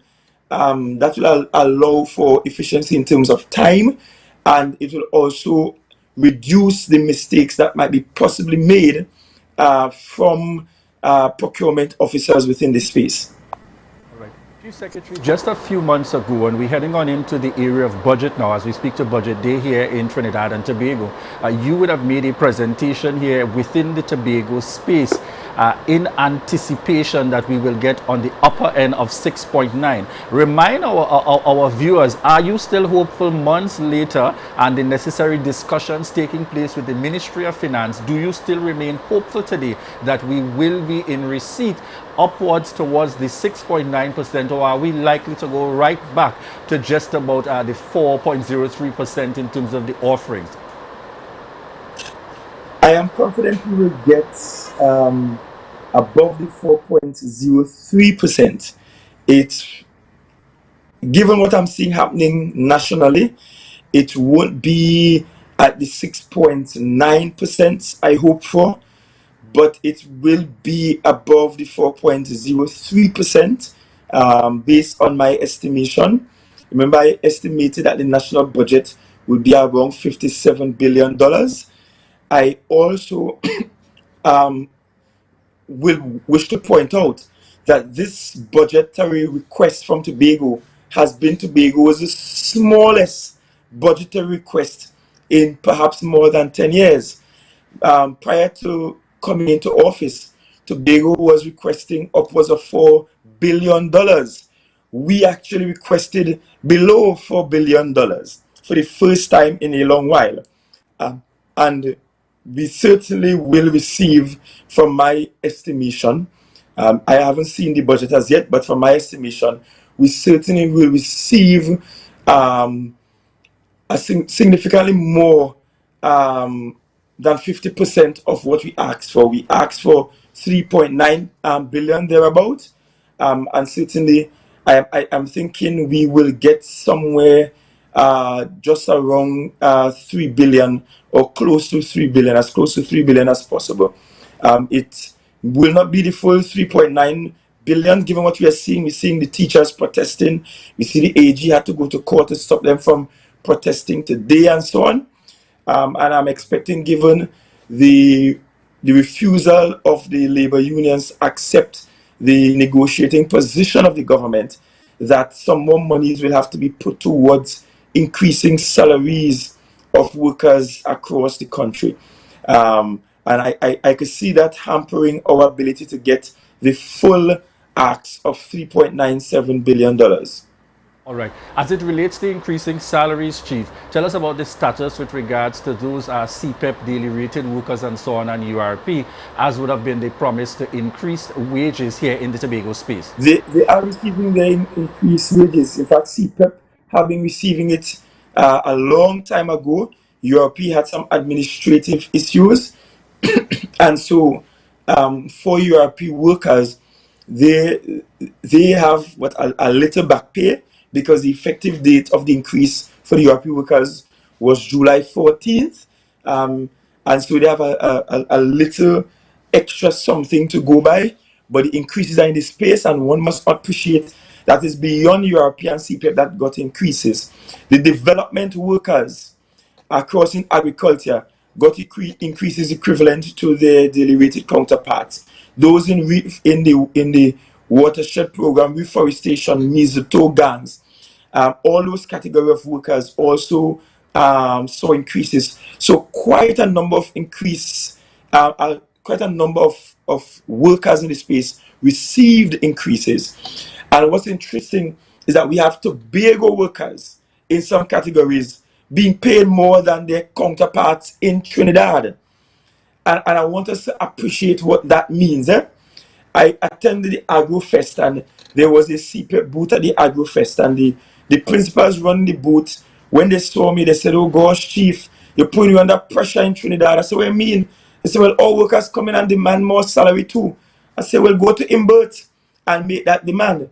The point is that for us in Tobago, we have taken a very clear position that we ought to treat the workers under our remit. We have no control over the salaries of public servants. Remember, public servants' salaries are set by the CPO, and that includes your teachers, the daily rated workers. Your salaries are set by the CPO. So we can't just increase those. Contracted workers, we can increase. CPEP, URP, development workers, we can give that increase. And we have been giving that increase to allow workers in the space to actually be remunerated much better than their counterparts, even in Trinidad. Okay, sorry, Chief. You know, in times of plenty, Tobago never got what it asked for. As we look at times of lack, I would say we're probably going through times of lack. Do we really expect to get what we're asking for?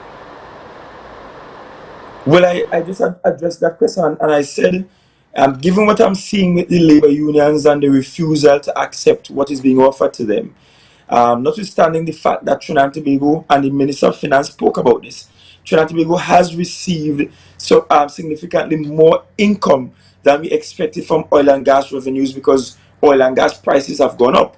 But Trinidad and Tobago's production levels for oil and gas has not been at maximum. So we have not been able to get the amount of income that we would have hoped for. Yes, I think we will certainly not get 4.03%. We'll get more than that. And I do think we will get somewhere just under $3 billion thereabout. And we will not get the full 3.97 billion.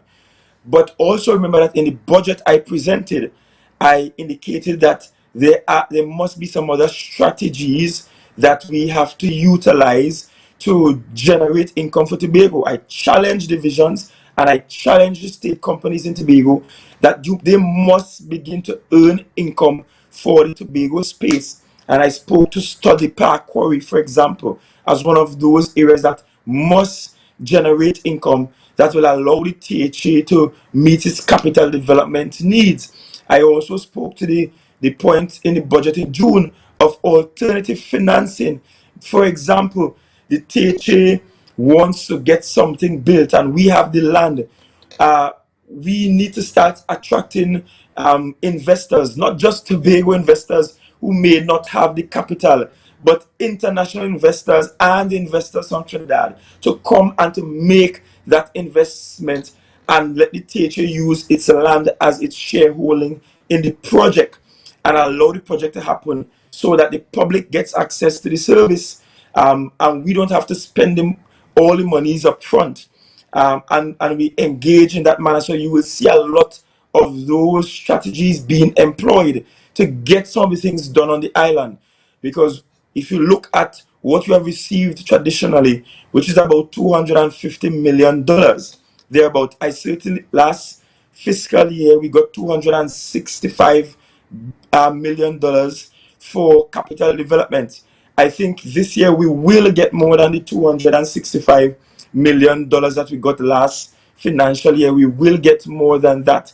And so, but that's still not sufficient to do Tobago's capital development projects. And what will be required will be that we engage our state companies to do some of the attracting of investments to the space, and that investment cannot come from Tobago alone. It will mean that some Trinidadians who have money will have to be allowed to invest in the Tobago space. It will also mean people from the diaspora, Tobagoans living abroad, have to be attracted to invest in public projects in Tobago. It also means that international business people and conglomerates must be attracted to this space to also invest in the space if we are to get some of the capital development projects done. And let me give you a quick example.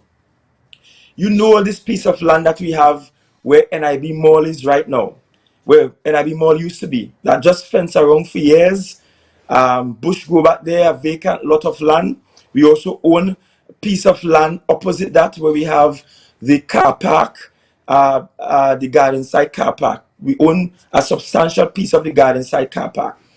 And so we have been discussing in this space having a parkade, an area where people could park. We have been discussing having a bus terminus where the buses can come in and so on. And what we have done, in fact, is that we have been meeting with NIB, FCB Bank, who wishes to return downtown, PTSC, UDCOT, and looking at a model where we give potentially the authority to a private company, can be UDCOT.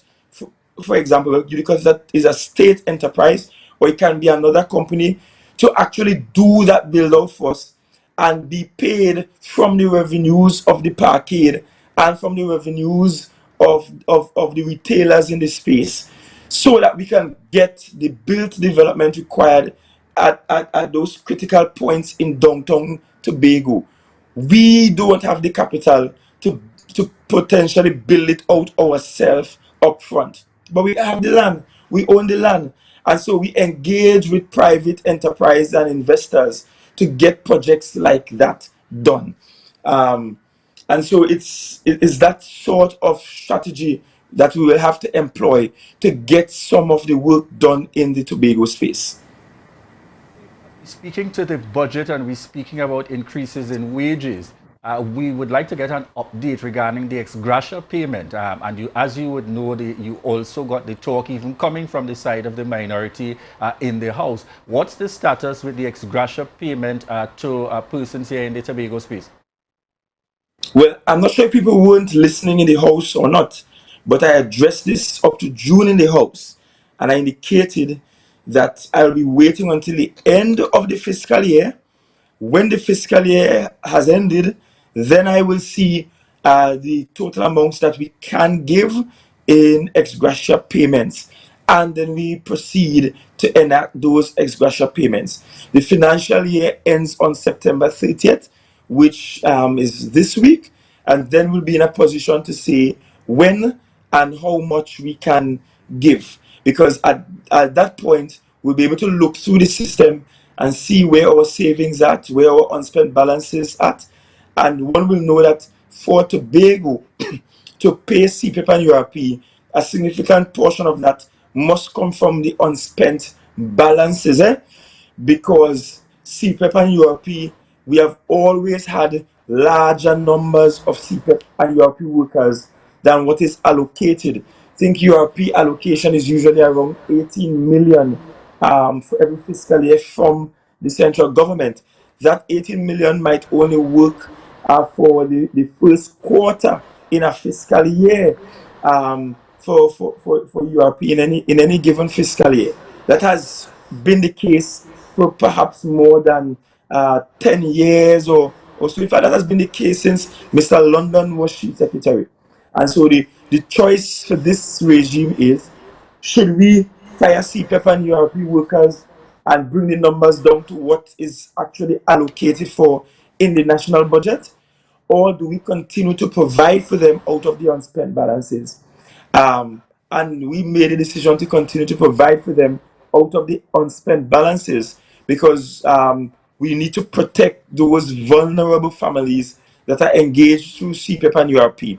So when we look at the unspent and what we will have remaining that will take care of CPEP and URP, then we'll be able to give a proper assessment of what we'll be able to afford. And I did indicate, even when that promise was made on the campaign trail, that ideally we will love to give about $1,000 per worker, but it will be subject to ultimately what is available. It will be subject to what is actually available. And I wish to go further and point out that we have seen in the Caribbean region, we have seen across the Caribbean region, where governments have been giving some deals and so on to workers, especially around Christmas time. I saw last Christmas, for example, where in Barbados they gave a day of tax-free or VAT-free shopping for the entire island. We have seen some Caribbean islands giving ex gratia payments during the Christmas season, which is really commensurate to the end of a calendar year, that will allow families to have some extra income. And so certainly we will be looking positively to ensuring that all Tobagonians have the happiest Christmas 2022. So I take that, Chief, as a confirmation that the ex gratia payment will come before Christmas of 2022.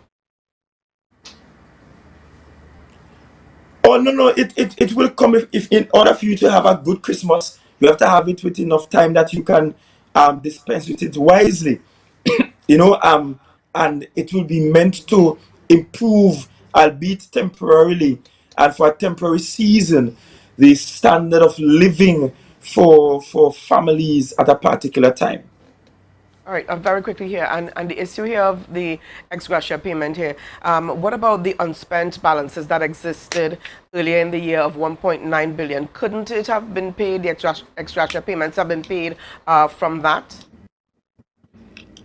There was never unspent balances of 1.9 billion in Tobago space. In fact, in January, when I made the report to Tobago on the state of Tobago's economy, one of the things I lamented was that for the first time in Tobago's history, we did not have a healthy contingency fund or a healthy unspent balances fund, and that those monies at that point in January when we were doing the assessment were considerably depleted, but at no point did we inherit unspent balances of 1.9 billion.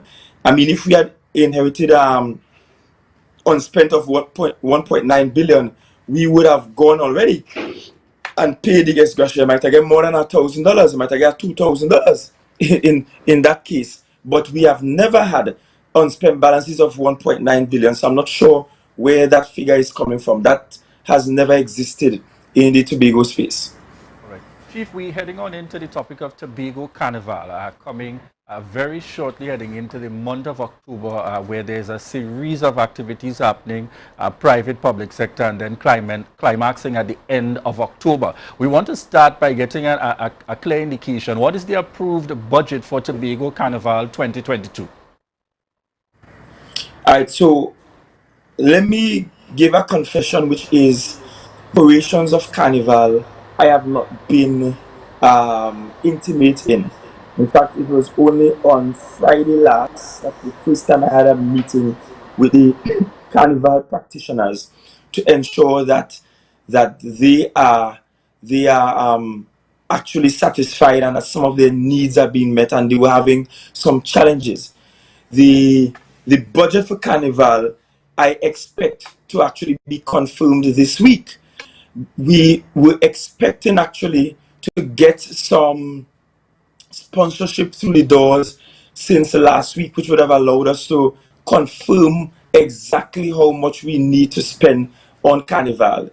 Those sponsorship resources have only been forthcoming starting around Thursday last week, and so the executive was unable to confirm the budget. And the truth is, we have not spent on the Carnival yet, save and except for the Bago Jam that happened.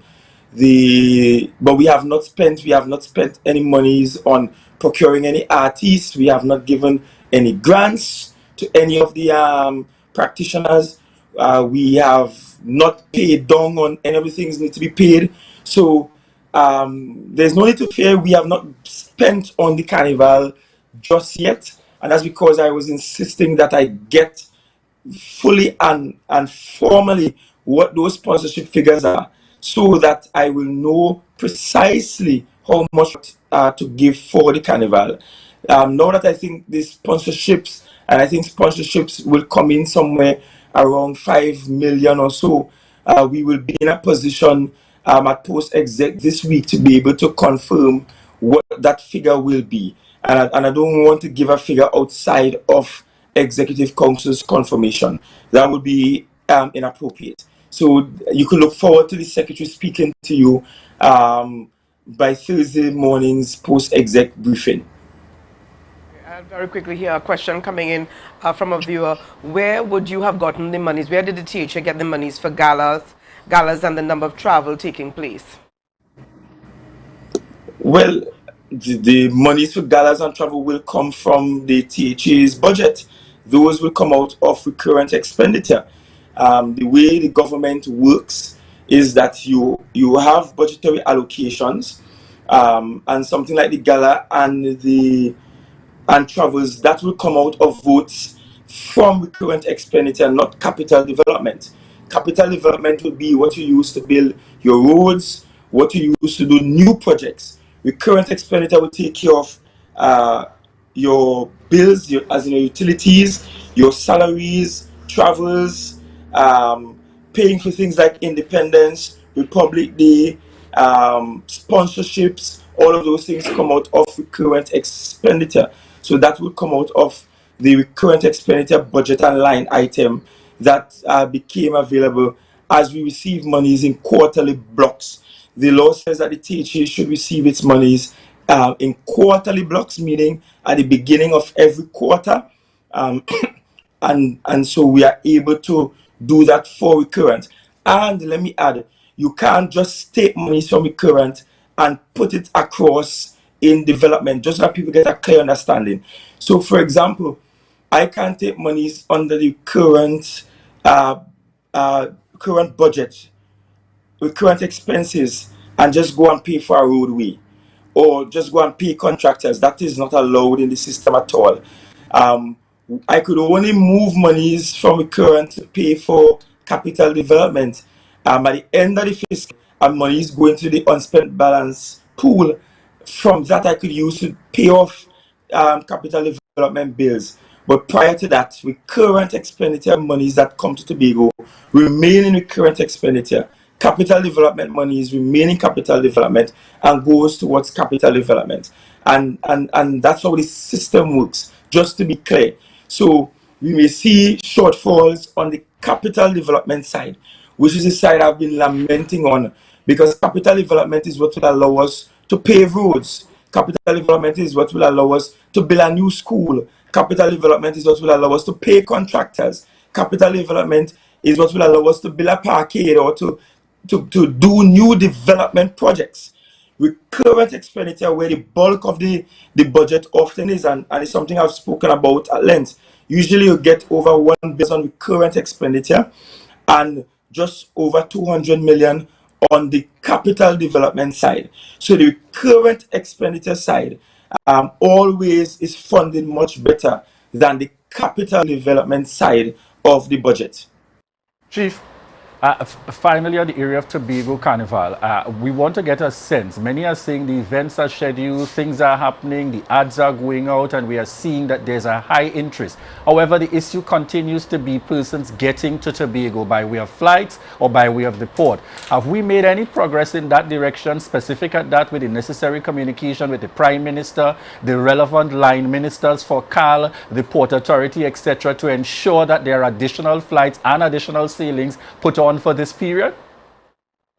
I met with the CEO and chairman of CAL up to last week, Friday, and we have been given the assurance that there will be increases in flights.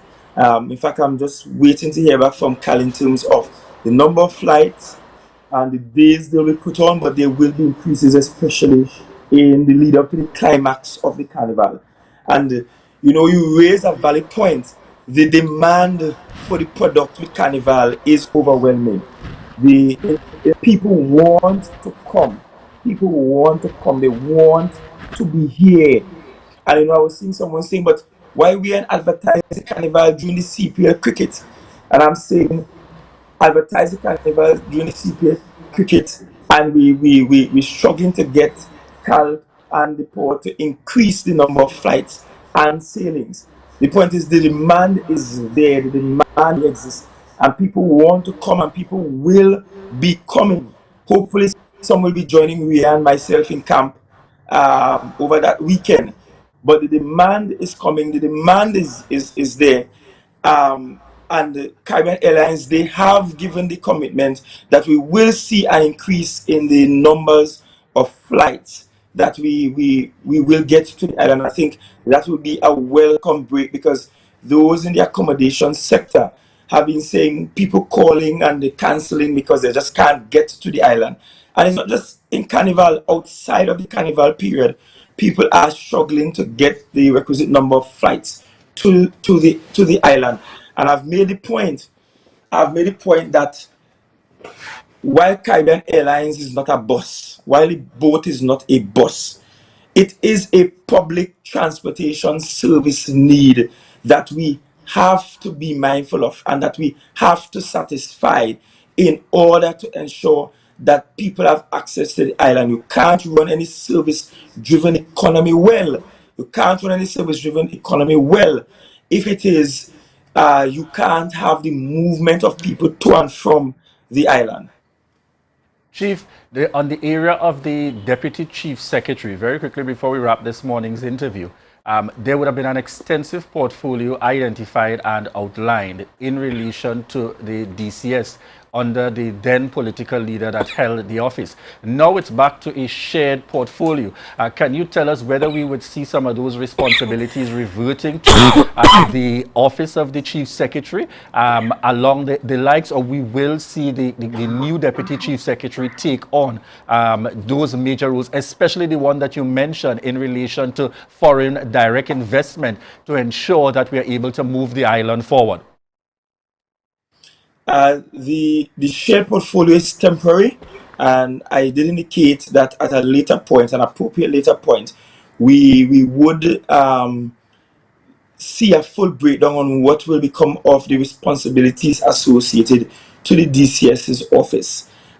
In the interim, the Office of the Chief Secretary takes the commanding control of those responsibilities until that matter is settled. You will appreciate that at this moment we have 8 secretaries in total, and we are in fact allowed 9, and so one will expect at some point in the not too distant future, the kind of build-out that will result in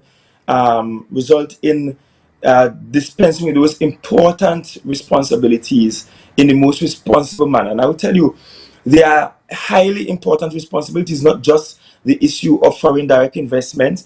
We have the issue of diaspora connections. We have the issue of an energy bureau. We have the issue of intergovernmental affairs, and that includes the issue of autonomy, which the government has given an indication that it will come up in this legislative agenda, in this parliamentary session. And so that is something where the conversation will be heightened again in Tobago, and we have to look at some new approaches to treating with the autonomy question, because every time it comes up, we go about it the same way. And my concern is that we have been doing it the same way, we have not been getting the result, whereby what we do as standard, we just prolong the time, we have widespread public conversations in Tobago and consultations. We go down to Trinidad, we say this is what we want. Trinidad says we're not giving her this. We debate, we argue, we quarrel, and then the bill falls short. And then we start the process all over again. There has to be a different approach this time around.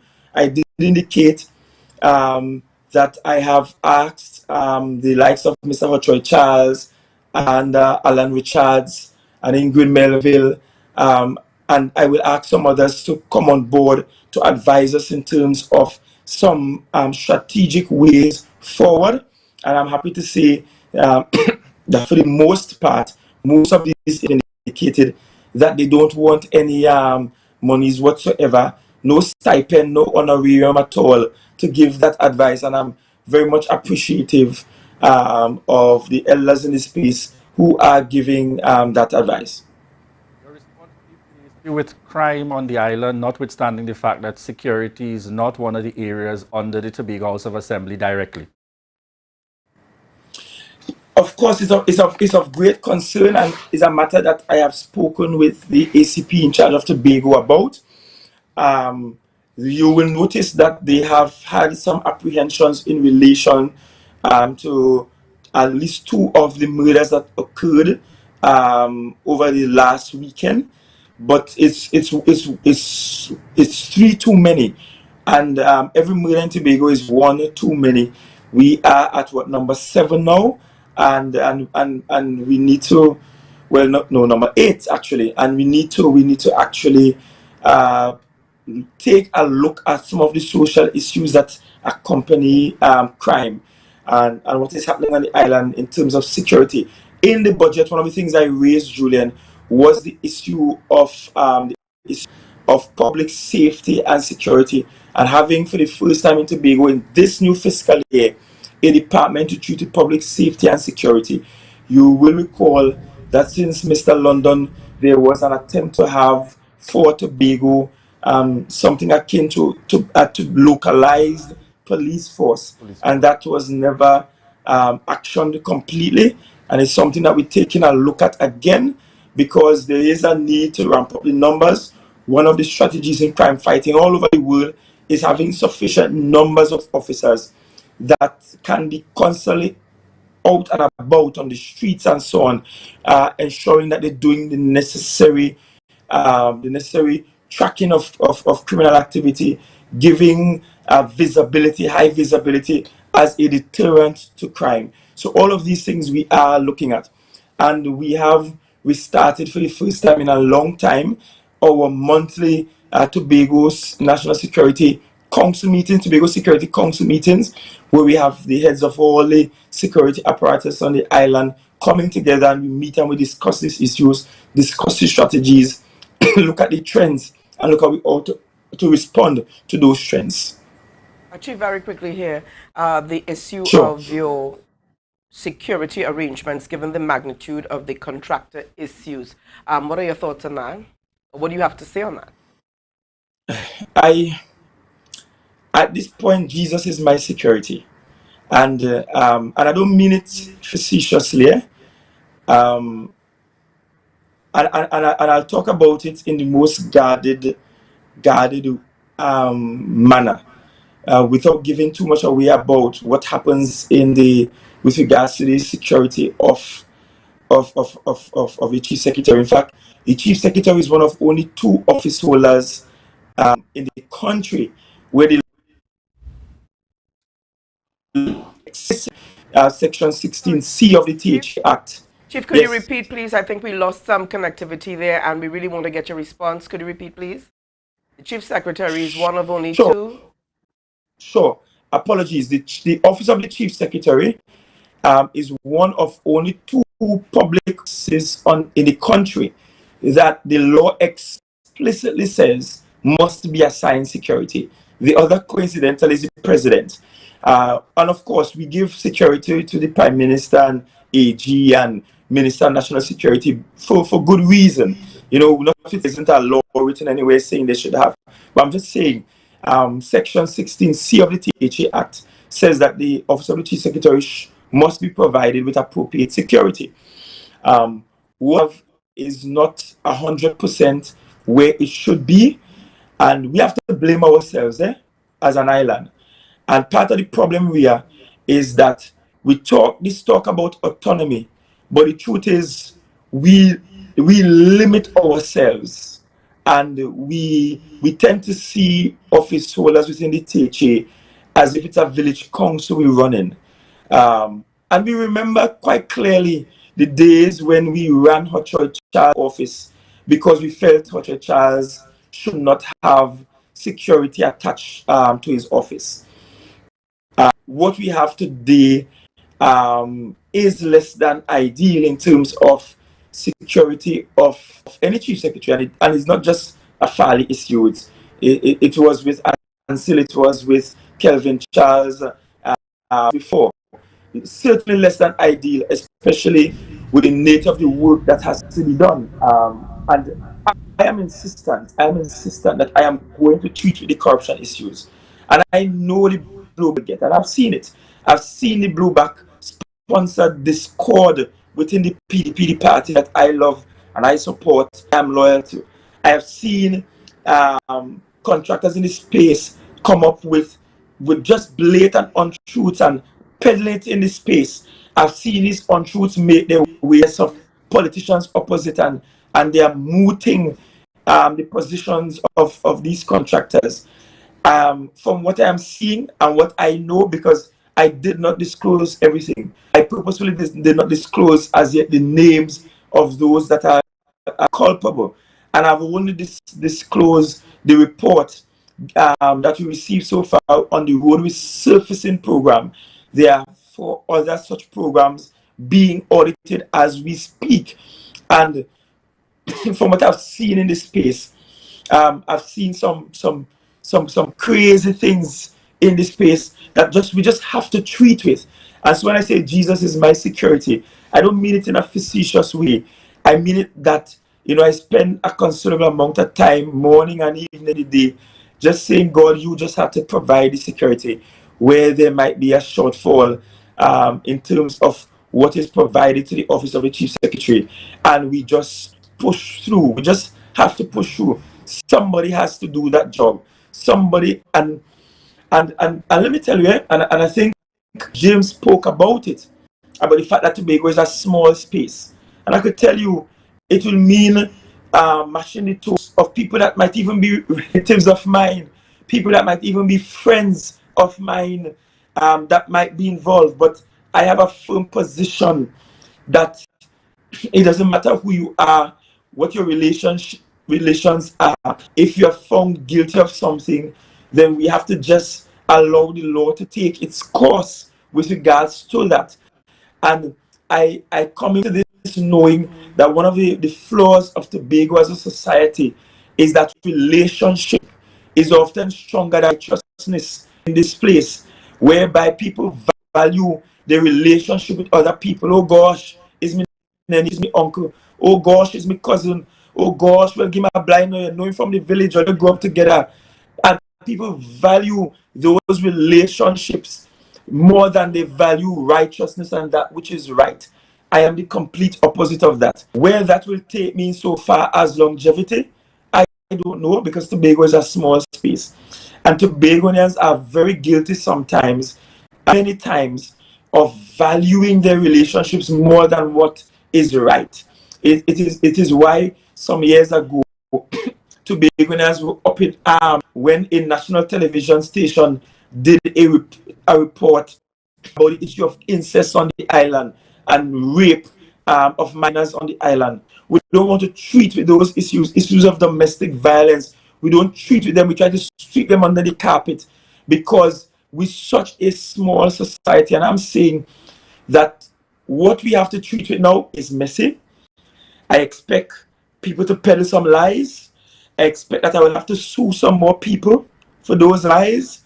I expect that people will try to spin things that were done correctly and spin it in a way that make it look like it was done incorrectly. I expect people to do all sorts of things. But for me, steadfast in my position, and I've also made it clear that it also means that the secretaries I lead will be held to the same standard. And so when allegations come, I will demand reports, divisions, and not just from secretaries, but reports from public officers about how they manage different projects so that we can look at it and view it, and so that we can see if anything nefarious happened. But we have a lot of cleaning up to do. We have a lot of cleaning up to do. And that is putting it mildly. And I have tried to shelter the other secretaries from that cleaning up process. Of course, the risk is that all guns will be aimed at me and at me only. But that I am the only officer in Tobago, the only public officer in Tobago space that by law is entitled to any kind of security. And I think if anybody do it, it should be me. What will that result in? God alone knows. I have seen in Tobago space as what happened with A&R Robinson, that governments try to clean up and governments take unnecessary decisions that sometimes it results in the demise of that person or the government. But it is a risk willing to take, because Tobago must become a shining example for good governance of the Caribbean. It just has to be. Yes. And I know I will lose some more sleep over it.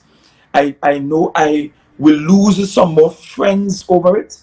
And I could tell one of the criticism, and I think you probably heard it from Mr. Duke as well. I know we have to wrap up, but yes, we're out of time. One of the criticisms that you have heard of me and of the government, because some of the same people who have been critical are also saying, but you're coming to office and we who support you ain't gain nothing. We ain't gain any work. We ain't gain any contract.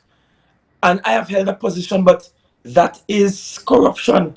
If it is you expecting me, Farley, to come and just give you a contract because you voted for me, or give you a contract or give you a work because you waved the biggest flag, that is what we can't. And it's either we want to correct the wrongs, or I just become a PDP version of the PNM that we replaced. And I don't want to be that. I want us to do things differently. So today, as I wrap up, Julian and Ria, I go to the Parliament, hopeful that we will certainly get more than we got last year, more than the 265 million. One, that we get as close to 3 billion as possible.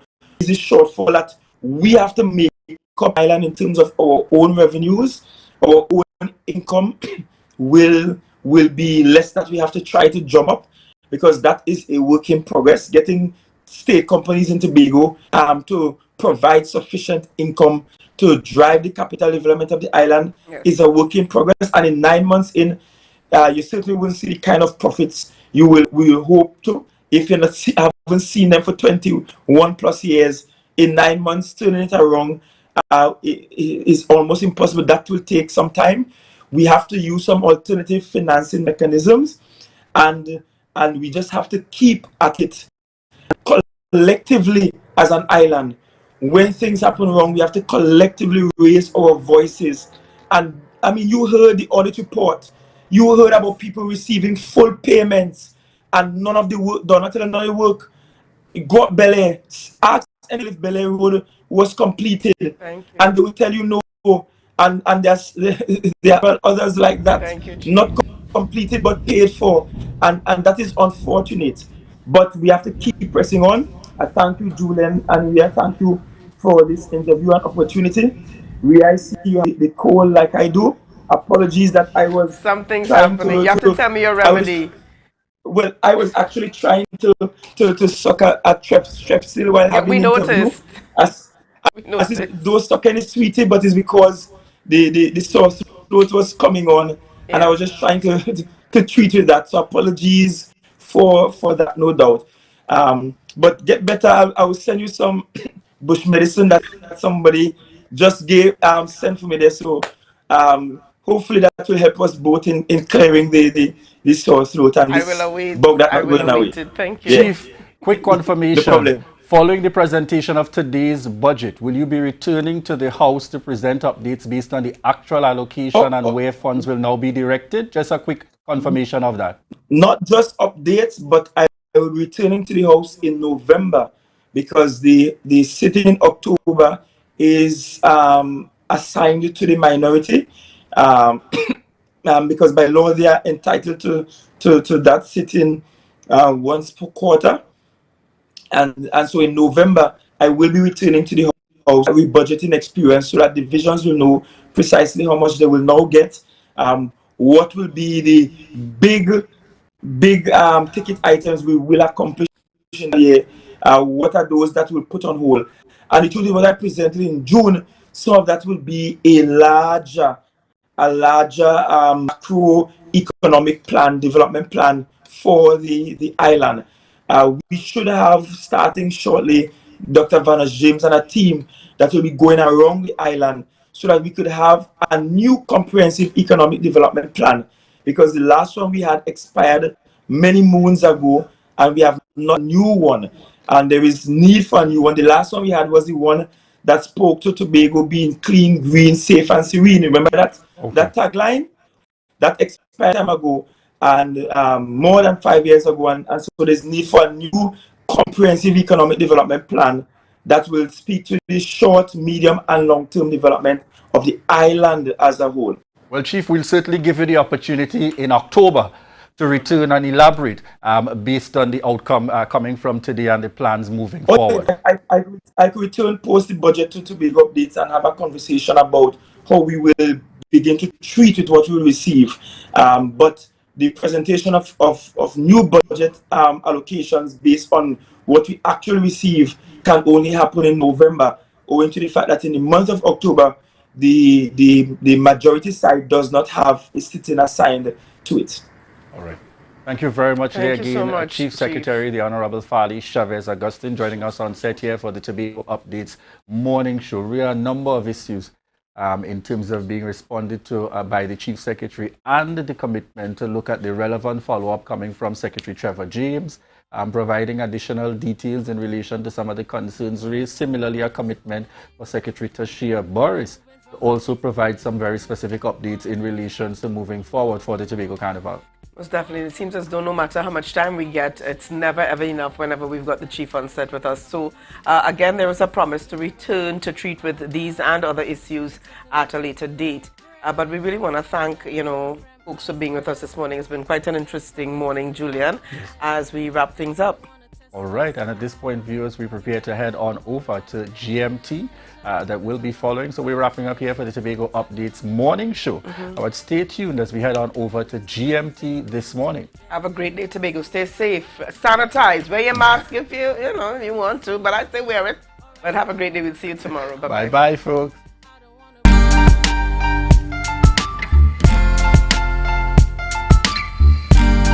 Put a smile on your face when you're moving from place to place. Good morning, good morning, morning.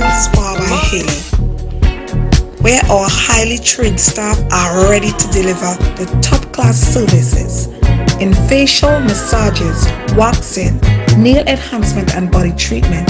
We are ideally located at Coco Avenue, Susolines, Tobago. You can find us on Instagram, Facebook, TripAdvisor, or you can call us on 730-0149. X-Sales Power Haley. Relax, renew, and rejuvenate. Tobago Glass Supplies has been a leading name for over 37 years in the glass and aluminum market in Tobago. We provide an extensive range of high-quality, innovative aluminum and glass products for commercial and residential use. Competitive prices with superior and professional services by committed employees who are guided by rigid quality standards. Tobago Glass Supplies specializes in the manufacture and installation of glass and aluminum products that are essential to today's homeowners and the business environment. We are engaged in marketing, sales, and installation of a variety of products. These ranges from windows and doors to necessities such as mirrors for homes and vehicles, designed and manufactured in-house or imported.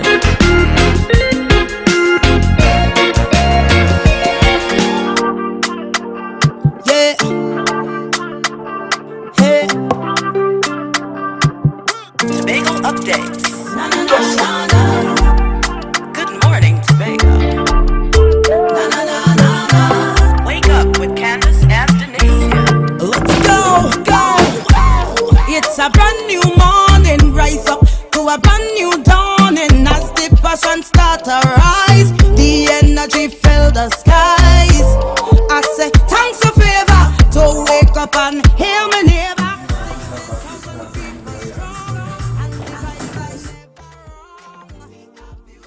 Welcome to Good Morning Tobago on Tobago Updates, your source for current affairs in Tobago, Trinidad, and the region, with the perfect conversations to complement your morning routine. I am Candace Jackson, and let's get started with the news in 90 seconds. Head of the Tobago Division of the Police Acting Senior Superintendent Junior Benjamin said there is no need for panic in the wake of 3 murders in 3 days on the island. According to Benjamin, the police held a suspect for the last of the 3 murders, and work is ongoing to solve the other 2 with assurances of results coming very soon. Additionally, police deployed several counter mechanisms, including specialized units, to tackle the issue of violence and murders in Tobago. Imero Baines and Jonathan Baptiste died in separate shooting incidents on Thursday and Friday, respectively, while Kenrick James was chopped to death on Saturday. On to some other news, coral bleaching was observed rapidly occurring on several reefs around Tobago recently. Last Thursday, the Institute of Marine Affairs issued a notice of coral bleaching was observed in Charlottesville's reefs. The National Oceanic Atmospheric Administration placed Trinidad and Tobago under a coral bleaching alert level 2 following the observations. Coral bleaching occurs when the seawater gets too warm, causing corals to expel algae living within their tissues and turning them completely white. Without algae, the corals will die, destroying the reefs and leaving coastlines vulnerable while marine life is lost. And nationally, Attorney General Reginald Amor was successful in obtaining an injunction from the court to order teachers to report to duty today. Trinidad and Tobago Unified Teachers Association tutor requested that all teachers spend the day resting and reflecting. They remain unsatisfied with the government's 2% offer during wage negotiations for the period 2014 to 2021. The Industrial Court ordered that tutor is directed forthwith through its president and executive to instruct and or direct its members of the teaching service to report to duty on the 26th day of September 2022 and continuing as they are required to do in the normal course of their employment. The court further ordered that the tutor and its members are restrained from commencing and or continuing and or taking industrial action. And that was the news in 90 seconds. And of course, we've got a lot coming up in the space. We've got budget later on today, and we've got a show plan for that. But we're going to leave those discussions for now because we're going to have a heavy afternoon into the evening, into the night of those. But returning to some other current affairs, and that's in regards to what's been happening on our island as it relates to crime. And of course, on set with us, we have Acting Senior Superintendent Junior Benjamin, who is here to just give us a perspective on what's been happening. Now, special good morning and welcome to you, sir. How are you doing? Thank you so very much. I'm great, and thank you for just having me, to share with the public. Great. Now, I'm going to get started with reports of a shooting incident at 3 a.m. this morning. Can you confirm this, and what can you tell us about that? Oh, yes. Well, certainly there was a shooting incident. I think it happened somewhere around the Sherwood district. And our officers, they responded, and the scene has been processed. I think presently the information, we're seeking to get some more information on that. Nevertheless, all our officers who are to be dispatched will dispatch, and we believe as we continue to get more information, again, we just want to ask the public, if you hear something or see something, please say something so that we could really stop these sporadic shootings that we are seeing around the place. Again, it seems like firearm is the weapon of choice, so we believe that if we can get more firearms off the streets, we would be able to solve some of these problems as well. In that incident this morning, what can you tell us about the victims or the persons that were involved? Were there any fatalities? No, well, again, no, to this point, in terms of the little that I have gotten, there was absolutely no fatalities, and we were able to, again, process, and we got some, what we call things of evidential value that we believe could help us probably even try to solve the problem, or whoever might be the conspirators in these things. So we're hoping that with those evidence, and again, if we have more persons who could give us any insight, that will also help. Do you have any indication that that incident may be connected to the murders that we saw last week?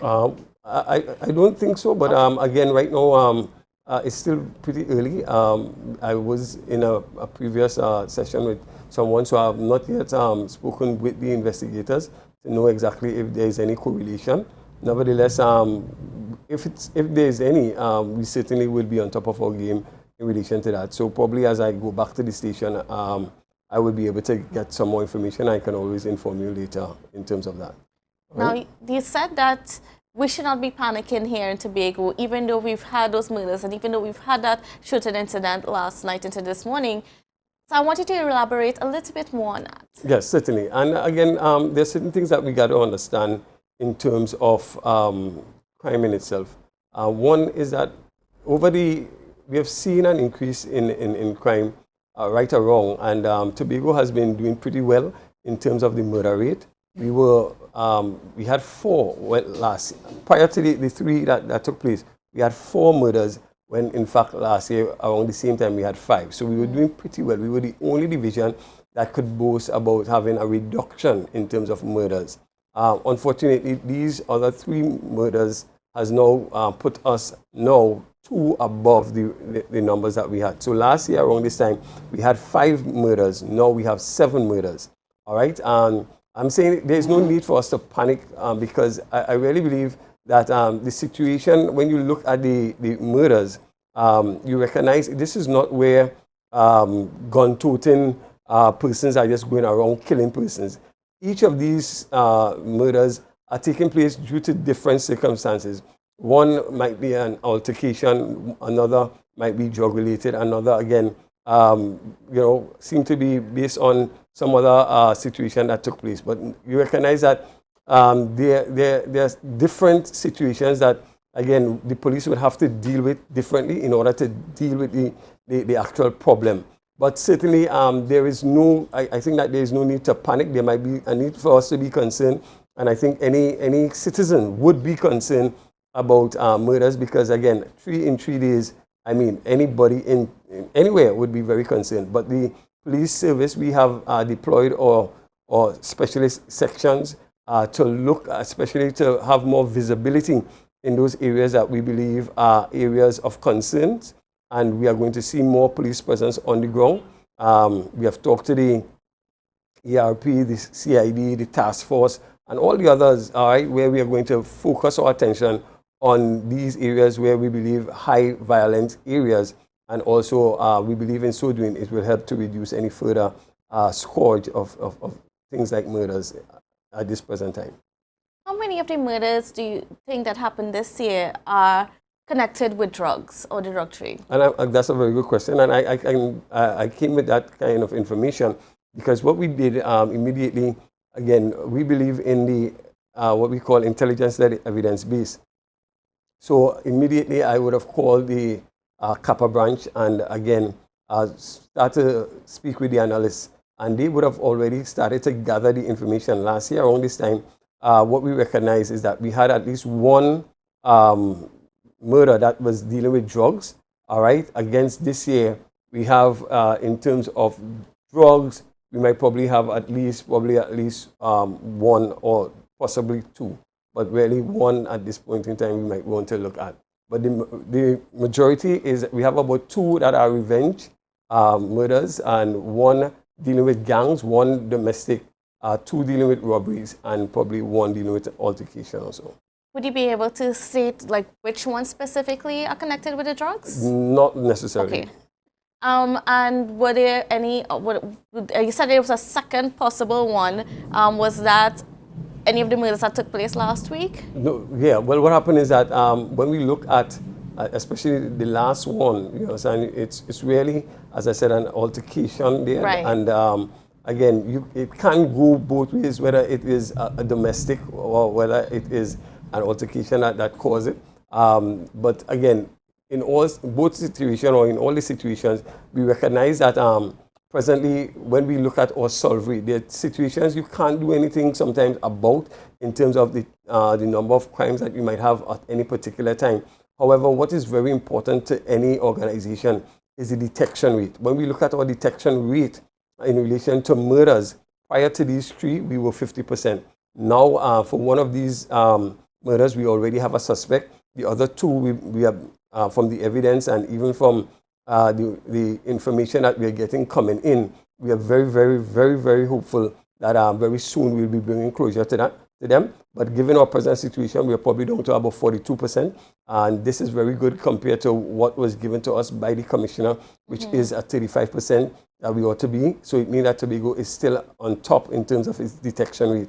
So when you look at it, having 42% or even 50%, it shows that out of every two, one is being solved. And certainly we want to continue in that vein. I think we have one of the highest in terms of detection rate, in terms of the overall. When we look at our serious crimes overall, yes, we have seen a tremendous improvement. We have moved from last year 543, now we have 507. So it means that there's a minus 7% in our serious crimes. And I'm just saying the same way you're going to beat the police for, you know, when things are going bad, you should also compliment them when things are going good. It means that our strategies are working here in Tobago. And therefore, I'm saying when you look at all of these things, I think that there's certainly not a need for us to panic, but certainly continue to be concerned, and let's continue to work together.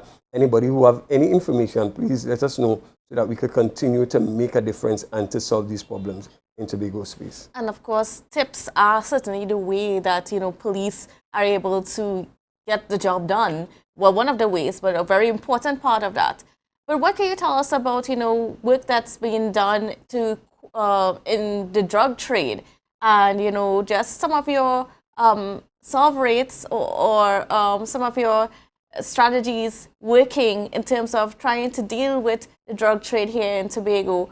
How has that been? Yeah, well, I will tell you, right or wrong, when we deal with the drug situation, or even as we deal with gangs, as we deal with the murder situation, the strategy that we look at, first of all, is we must understand that there are what we call priority offenders.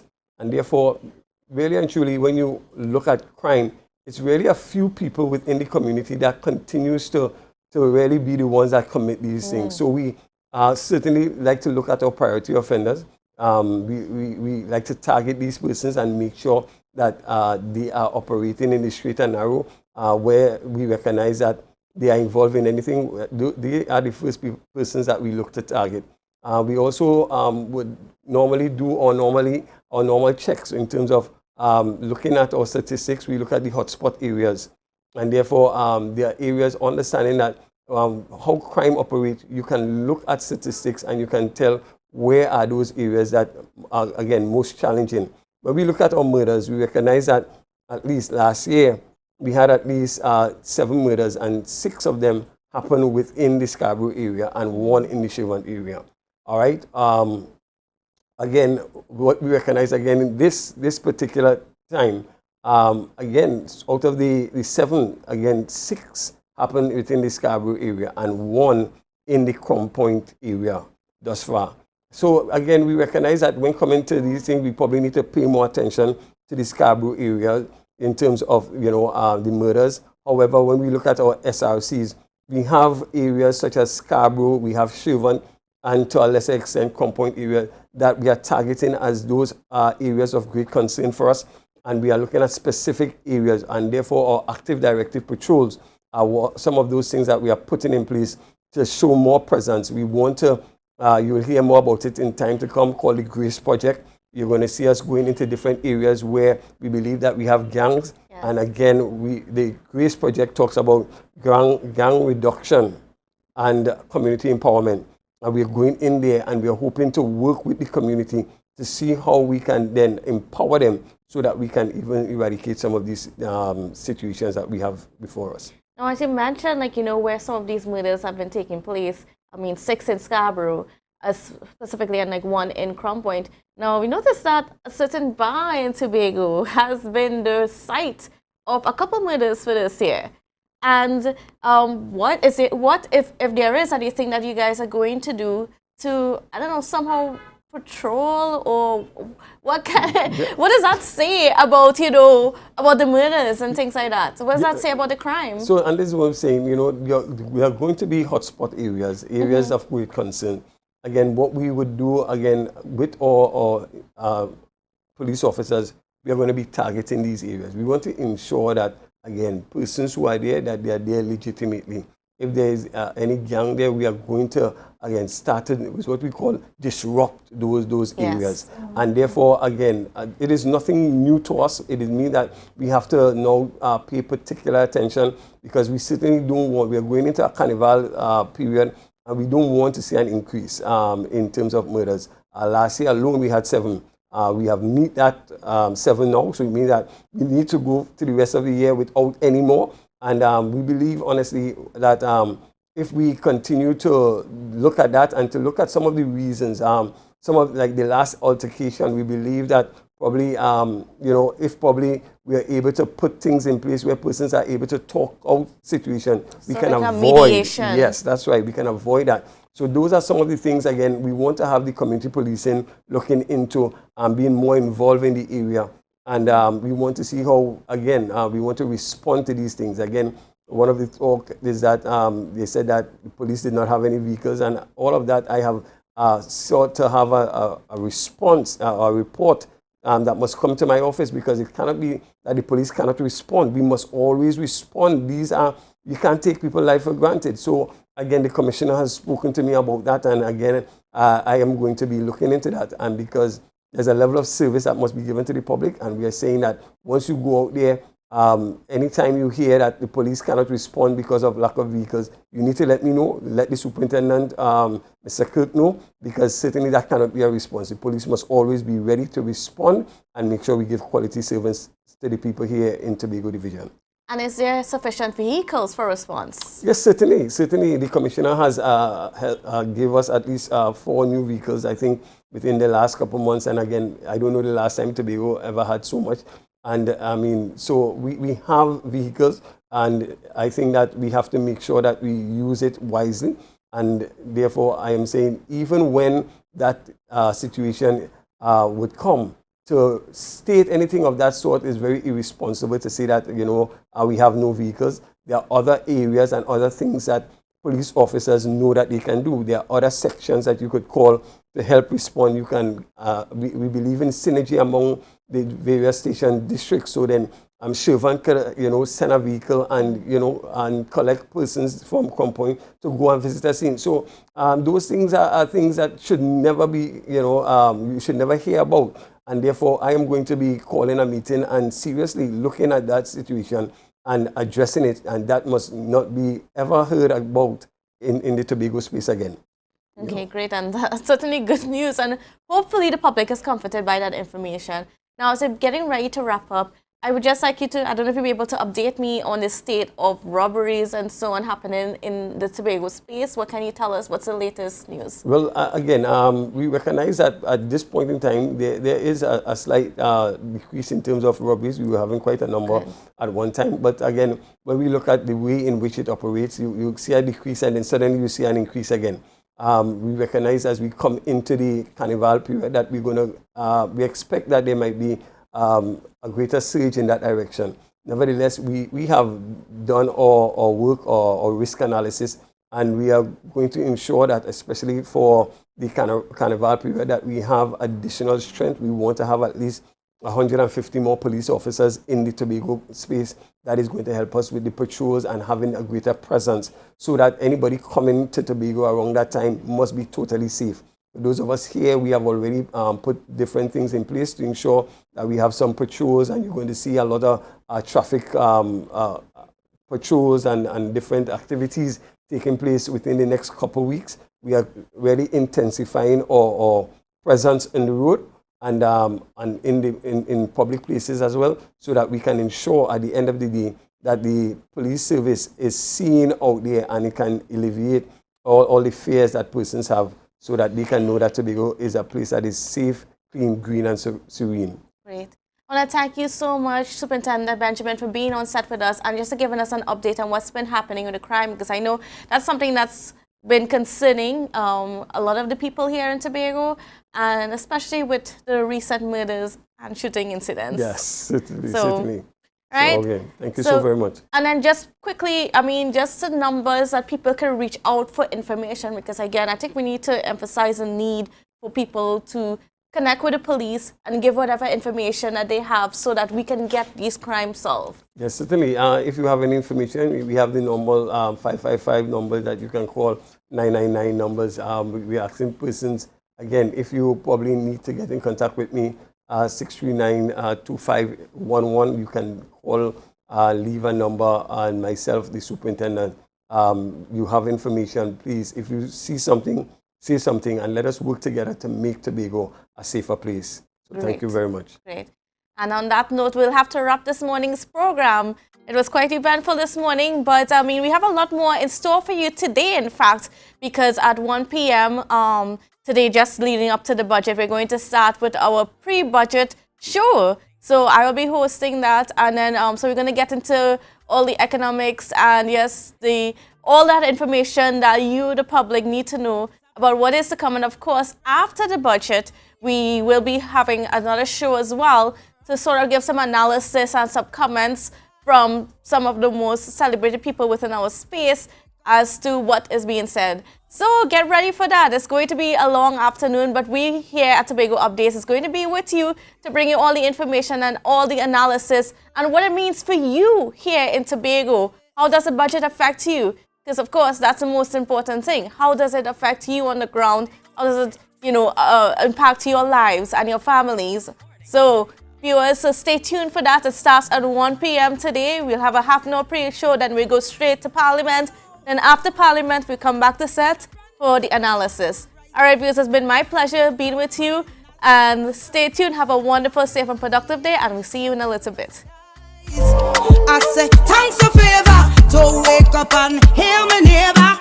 60,000 people strong, and the vibes is never wrong.